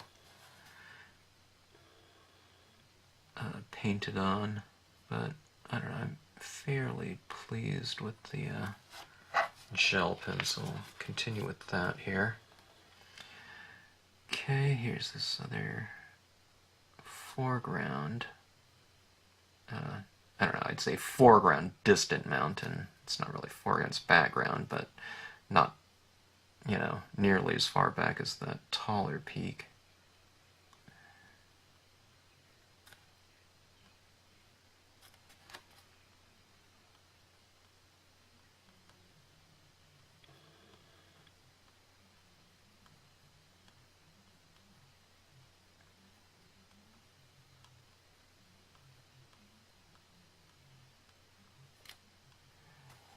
Okay, so kind of little highlights standing out a little bit more, maybe.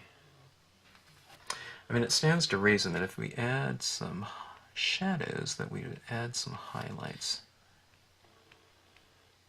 That's the other side of the coin.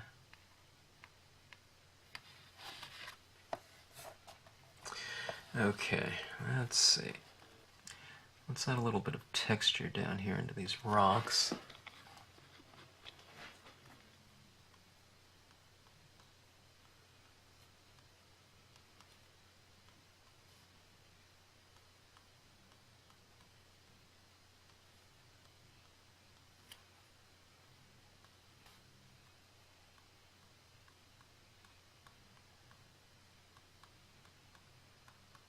And I'm only adding this on some of these rocks where I've retained some of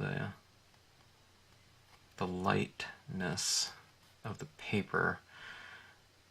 I don't think I retained any of the white of the paper, but just adding a little bit here and there within those rocks in the lighter areas. If it got too dark in here, I wouldn't do that. But some areas were still light enough where you can do that. Where you can kind of add that in. Okay, now let's go back to that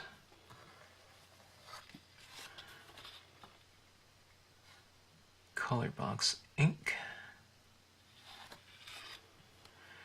and kind of build on that little highlighting with some kind of shimmery light.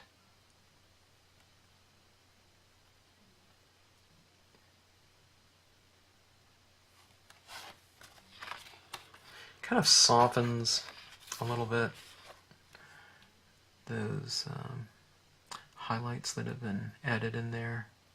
Maybe there's a little bit more reflected light coming off of there.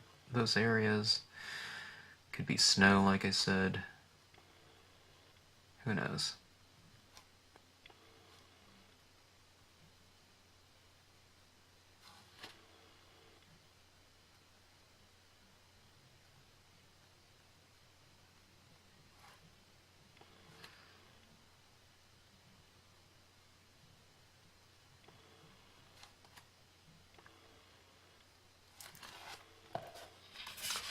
Okay, there we go. And I left a little bit of kind of a lighter area around that side of the mountain. This could be a cloud that's kind of creeping over that that part of it. Now let's look at this cloud right here. I think this could use a little bit of a touch of this color box ink, or quite a bit actually, maybe, because I want this cloud to, or mountain to look like it's kind of emerging from the clouds, you know, kind of a heavy mist, you know, like it's kind of pouring over the top.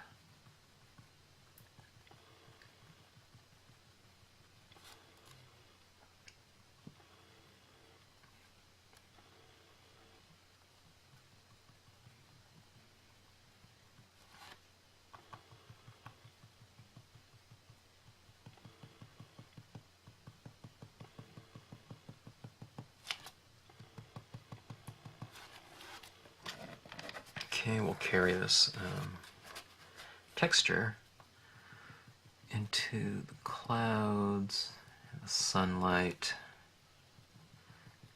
The best thing to do, from what I've found, is you have to kind of oscillate it, okay?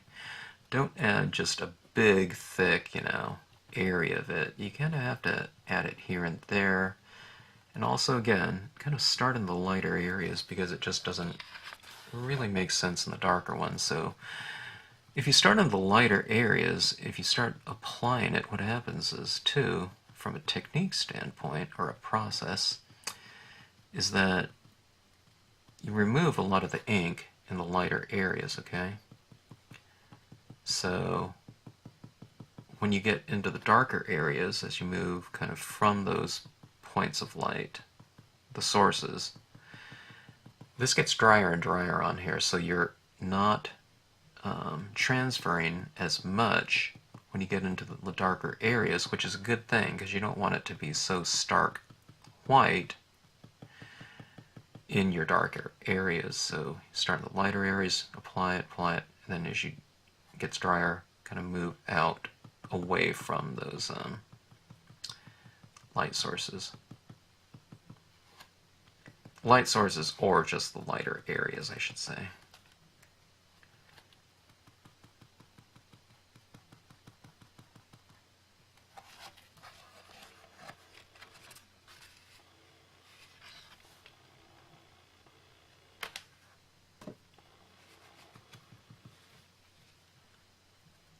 Okay, I'm going to try something here. I'm going to try to lighten up some of these branches and try to make it look like, you know, the light is hitting some of them.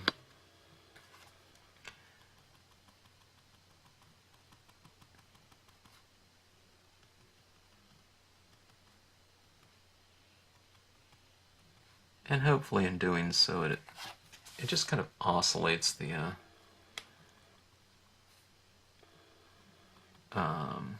value of a given tree, and I don't know, I think it softens it up a little bit too, and oh, I don't know, it kind of makes it appear as though it's part of the lighting scheme, okay? It seems more integrated, I guess you could say, to me.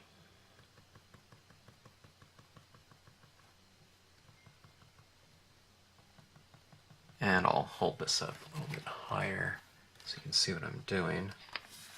Closer, I guess you could say. Okay, so see on these branches right here were as dark as this side, but kind of when you hold it back a little bit, let's see if I can apply some holding this up like this. See this right here? It's not so uniform now, okay? There's a little bit of a lighter branch here.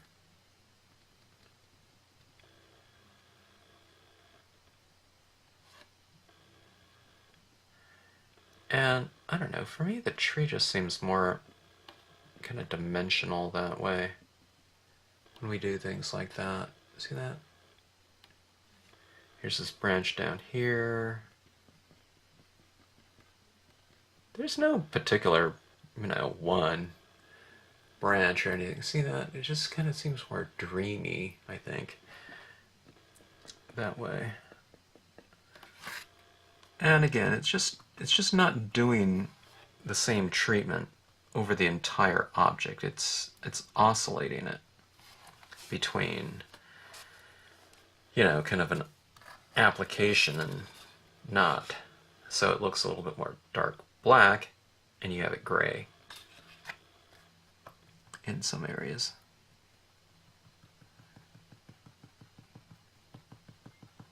Which is good for a couple of different reasons. I think it looks more interesting that way sometimes to me. But it's a good thing because you don't have to be careful around. Like I want to apply some of this ink to the background cloud, but if it gets in the foreground tree, hey, all the better. Okay, so you can see this tree down here, how that looks. Just putting a little pigment on some areas of it. Here this one is.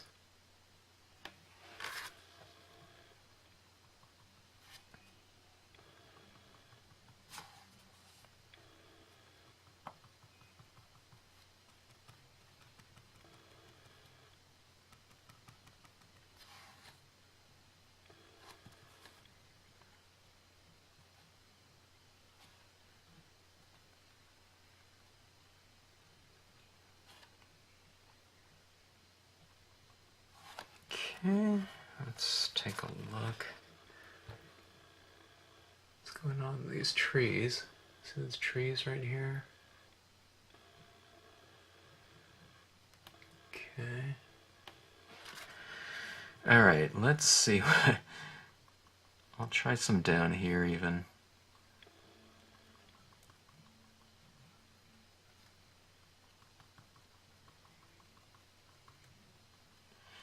That looks okay, I guess. Kind of added a little bit behind that tree, the trunk right there. See it? I have some of that fog kind of creeping over this ledge.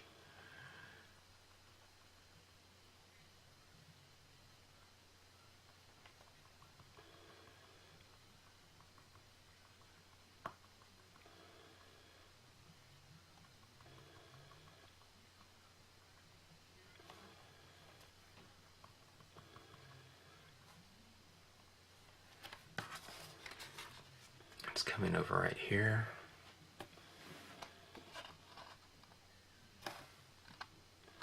Maybe up here too, I'm not sure.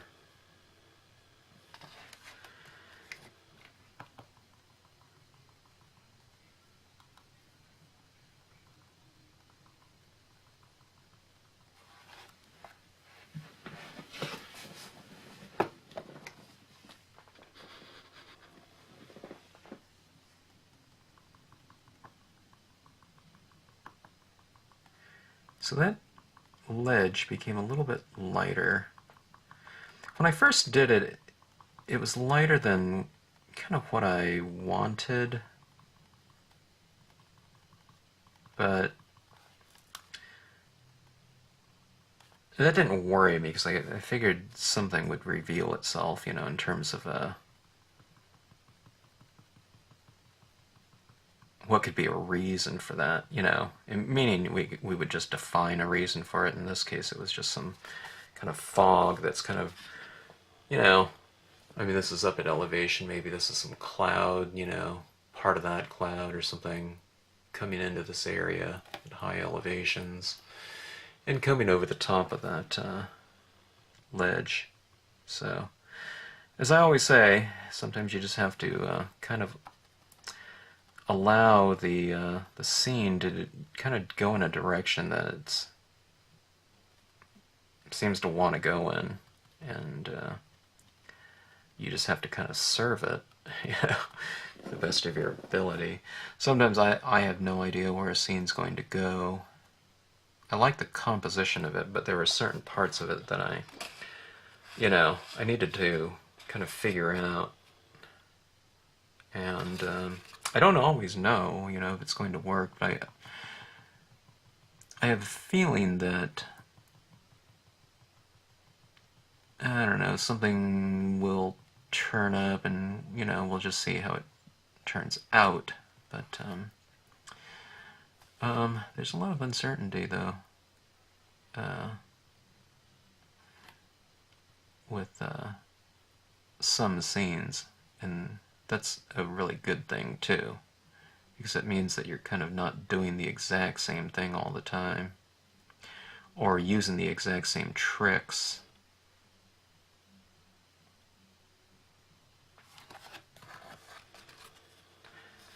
Not that I want, you know, like an unpleasant surprise or something like that, but I don't know.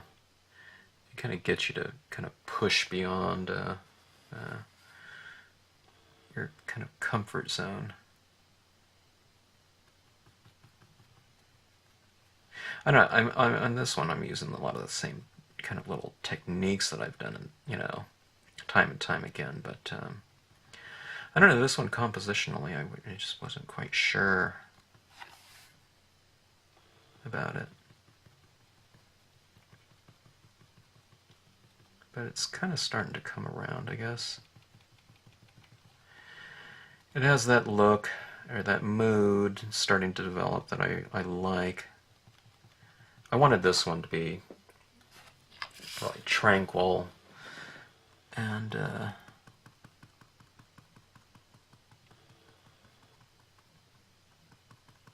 I don't know, it's kind of getting there. When you think about kind of like this area of clouds and vapor and reflected light, I don't know, that kind of light can kind of symbolize that it's trying to capture some of that, I don't know, that essence.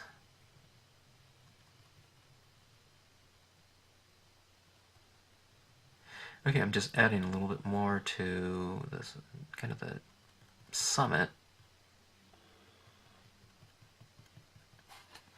just to kind of push that idea a little bit more, kind of with the cloud coming in here,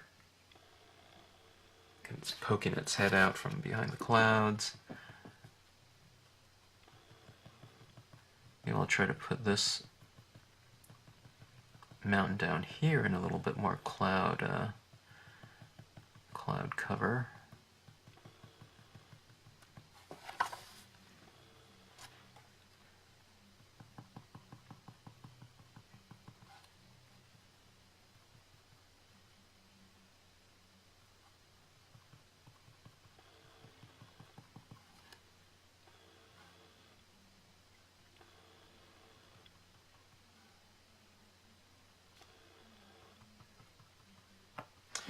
All right.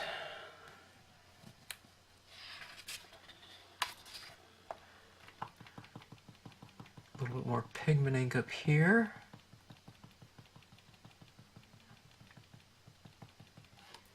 And after that, I think I'll be done with the pigment ink at least. There might be some other colors that I might want to run in here in terms of the kind of some gel pen touches, but we'll see.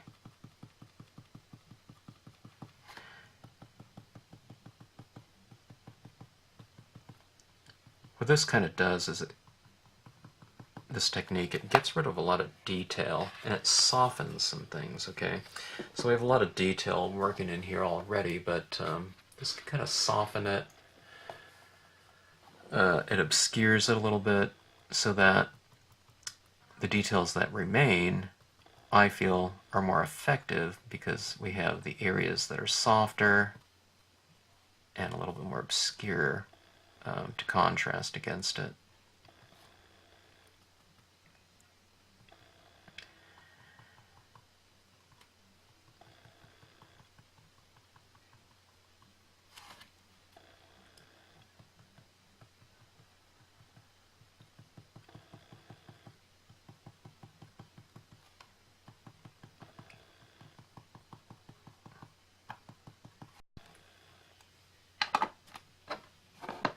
Okay. I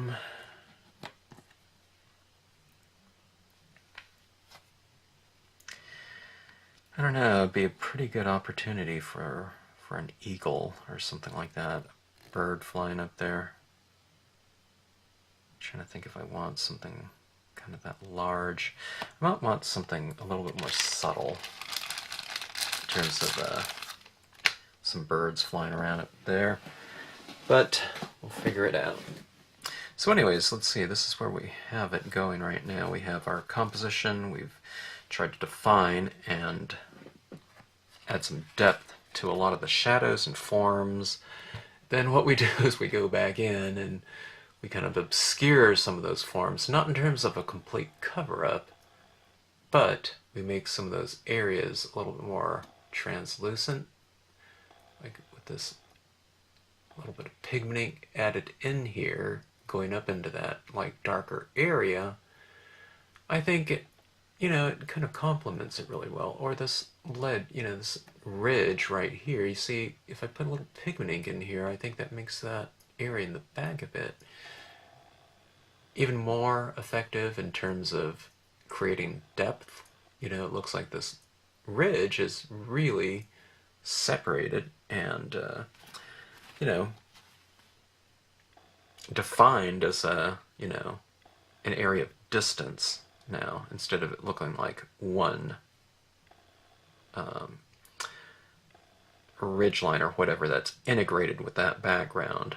We've kind of pulled it out from the distance. Not that you can't have it, integrated and, a lot closer to it, but this kind of creates a little bit more depth. Same thing with this one right here. It kind of pushes that area back a little bit farther visually.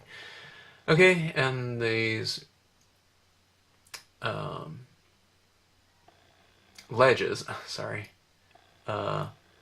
we've obscured it with a little bit of that paint, white pigment ink coming over the top of that. You can see where it's a little bit more translucent, right? You can still see the ledge back there, but it's been obscured, but in a good way, because we can still see it, but it looks like this mist is kind of coming over the top of that a little bit. And we have a little bit of a glow here. If you look up close, you can see where I've applied some of that pigment ink right there. Okay, so that's what it looks like from the distance, a little bit. And we have it over the trees, kind of making that tree oscillate, between pure black and a little bit of grayish tone, like a, I don't know, 70% gradation or whatnot. But all those little things are, it's not to get technical or anything like that, but just when you vary your surface a little bit, it's really fun to do too, because as we're doing this, we're doing it kind of in a methodical process, okay? In terms of adding something slowly, but doing this type of thing is a lot of fun because you can really see the results, especially where the light area meets darkness, okay? But again, you want to add it slowly, and you can see what a big change something like that can do. I mean, you're really, really kind of extending the textural range, which is something that just, it doesn't come up too often in stamping because we're mostly stamping crisp imagery, okay? We have word stamps that are crisp. You know, they can be different colors, but rarely do they kind of like glow, right? Or something of that sort, you know. We're usually not, in most cases, in most types of stamping, we're not stamping something out to kind of obscure it a little bit. But when it comes to scenic stamping, it's a great excuse to do something of that sort, because that's the type of thing that you might see in nature in terms of how light is reflected off certain types of not objects, but well, I guess objects in a way, like in terms of the imagery in here, like the trees, but well, reflected light off vapor, you know, like dust or something like that, or suspended particles in the air. In this case, it would be a lot of moisture in terms of the clouds, the background, foreground. We have that sun in there too. Okay, you can see it right there, and I've run a lot of that pigment ink around it, so it kind of softens it a little bit. And we have that area right here that's getting, you know, a lot of reflected light coming off of it, so it obscures that mountain, and I think it just makes the mountain even more effective as a kind of a majestic object. We're saying that, you know, it's really being affected by the lighting because it's so close to it, so maybe it seems, you know, much higher in terms of kind of a represented elevation and I guess size of the mountain. So anyways, I'm going to let this sit and see if it needs anything else. I don't know, with a scene like this, there's always something else that I feel like I'd be doing in terms of textures or something like that. But for the most part, I think it's done. It's just going to be doing a little bit of tweaking here and there. Oh, and I still have to decide if I want to add in some kind of background birds or something like that flying around. Stamp them out in black, kind of obscure a little bit, some of them in the pigment ink, and it looks like, you know, the birds are at a little bit of a different distance, even though it's one stamp. So let me decide on that.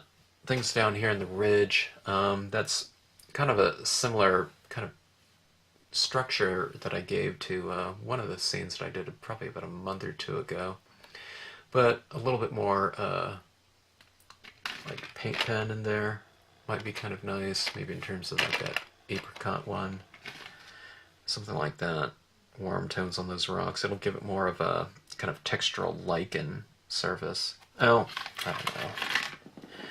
Let me just do some of that right now. Okay. Yeah, peach. Okay.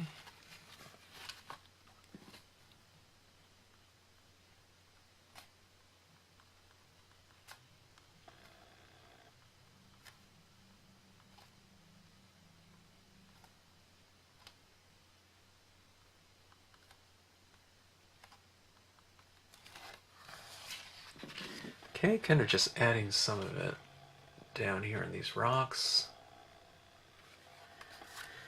And these pastel paint pens are really fantastic.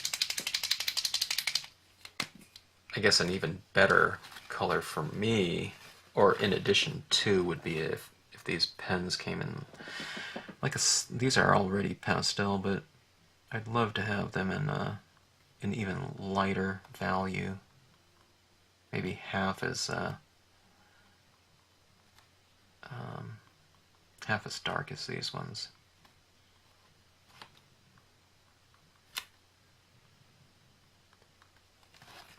Okay, so that was the green. That one's aqua. Okay, I don't know if you can see it. You can see a little bit of it down here. In terms of the textures, see it right in here. Just trying to make things seem a little bit more dimensional, textural, and it's in those little details I feel that you can kind of give your scene a little bit more, kind of a little bit of extra kind of life.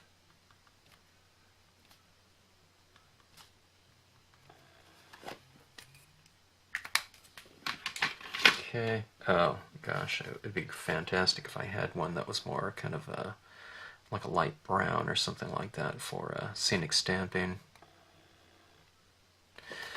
Alright, that looks good to me. Fairly pleased with this one. A little bit of birds back there. And I think we'll be ready to go. Okay, this is the Gulls stamp.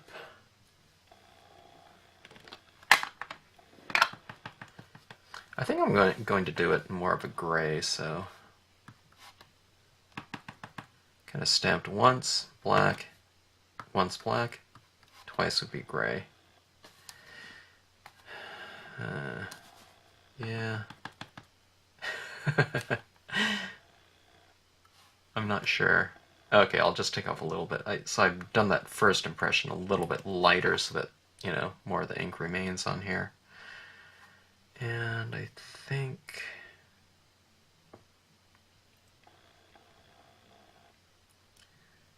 like this, like these birds are kind of like, I'm going to do that bottom one a little bit darker because I'm going to be stamping, I think, maybe in front of, actually now that I'm doing this I'm not quite sure if I want these.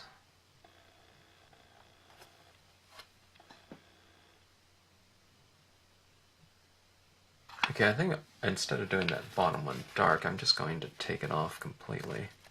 I want a few of these birds, but not all of them.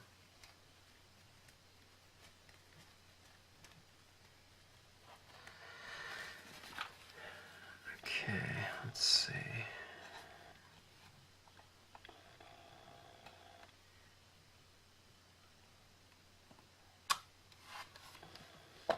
Yeah, that looks okay.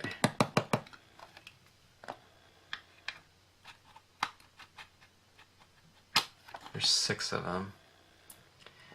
I should do 6 trees, so it's like composition of 6. 1, 2, 3, 4, 5. 1, 2, 3, 4, 5, 6. Maybe add another tree down here. I don't want to do that. Okay, now I've kind of taken off some of the ink on those birds, so maybe what I can do is I can add, let me show you what I'm going to do here. Close up. There's the birds right there, okay? Now let's kind of integrate them. I think I can add this pigment ink in there right now. I make sure I don't want one of those birds to be kind of wet and smear them at this point in time.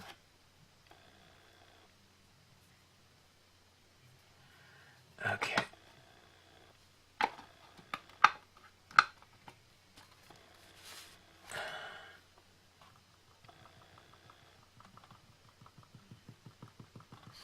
All right.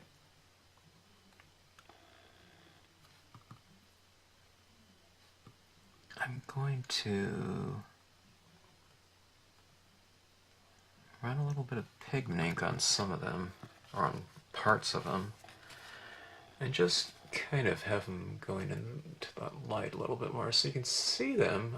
They're light, but can you see how some of them are a little bit darker than others, and some of them are lighter on parts of them than the other part? All right, so I think that what that does kind of in the smallest little detail. It gives them a similar treatment to your background mountain, you know, which is kind of the focal point, and your trees and your clouds and whatnot. So it brings to it a continuity and similarity to the treatment of it. Okay, so I think that's it. I think that scene looks done to me. I don't think I'll need any more of a silhouette type of vignetting. I usually do, and there is a part of me that's kind of itching to do that, but I don't know. I think it looks fine as is. If anything, maybe a little bit more pigment ink, like down in this area. Okay, I really need to blot some of that off.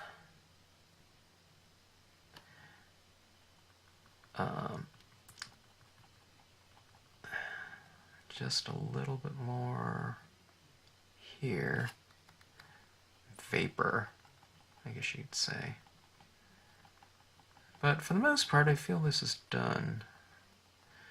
I'm not really, this scene right here, I'm not really quite sure what it's about. I'm not sure if it's about that background mountain, the foreground here, if it's about these clouds. There isn't really a definitive kind of statement for me in this scene. Usually something kind of stands out for me, you know, like the lighting. It's more about the lighting than this or that, but I don't know. I think this is one scene where maybe compositionally it's just as much about the composition than anything, especially the extremities in here, the angle, that kind of that massive angle of the composition, perhaps. Let's take a look here and let's see what we've done. Okay, so we started off with kind of this idea here. We have this reference, our inspiration. I shouldn't say reference, but it's but more of the inspiration. Okay. And I don't know. I think if if this book was done today, it would have been in color. Would it have been look like that color? I don't know. But maybe it's better if that, you know, that wasn't in color, you know, so I can just kind of take this wherever I wanted to in terms of the color instead of trying to replicate a colored reference. So anyway, yeah. I love this composition here. And I don't know, I like where this one's gone, but looking at this one again here, it wouldn't be bad to redo something like this again, and to keep this front area, you know, really in kind of a strong silhouette, you know, than this one retaining some of those lights in here. But I don't know, for me, I like that cloud and, you know, coming over the top. I think it gave it a little bit more atmosphere, so... anyways, fun stuff. Hope you enjoyed that kind of that long, drawn-out process, which is usually happens with a that size of scene. Anytime I start getting into half pages, I don't know. Instead of it taking twice as long, it seems like it takes I don't know, like 3 times as long or something like that. But there are a lot more compositional opportunities in the larger, you know, the format. So one of these days, maybe I'll do. I don't think I've ever done an 11 by 17. Actually, maybe I take that back. I might have done something, but I don't know. I can't remember. Man, can you imagine? In this format of videos, that would just take hours, so I don't know if I want to do that. But we'll see. But hope you enjoyed the scene. I really enjoyed the process of this and kind of, you know, trying to figure out what to do with it. In terms of the everywhere, the background area in there, the cloud, and you know, how to address those mountains, and this ledge here was a challenge. Doing this over, I'd probably do it differently, you know, and this was one of those instances where kind of a second one, and doing this one as kind of a warm-up would be beneficial, but after finishing this one, I really don't feel like returning to that same composition, especially right away. I feel like doing something different, which is always the case with me. So, thanks for watching, hanging in there if you watch this to the end, and hope you like the final result. Zooming in right here, you can see some of those areas down there. I think that's fairly lifelike to me. And going on in the background, things with fun with vapor, I guess you can say. All right. Thanks for tuning into the channel.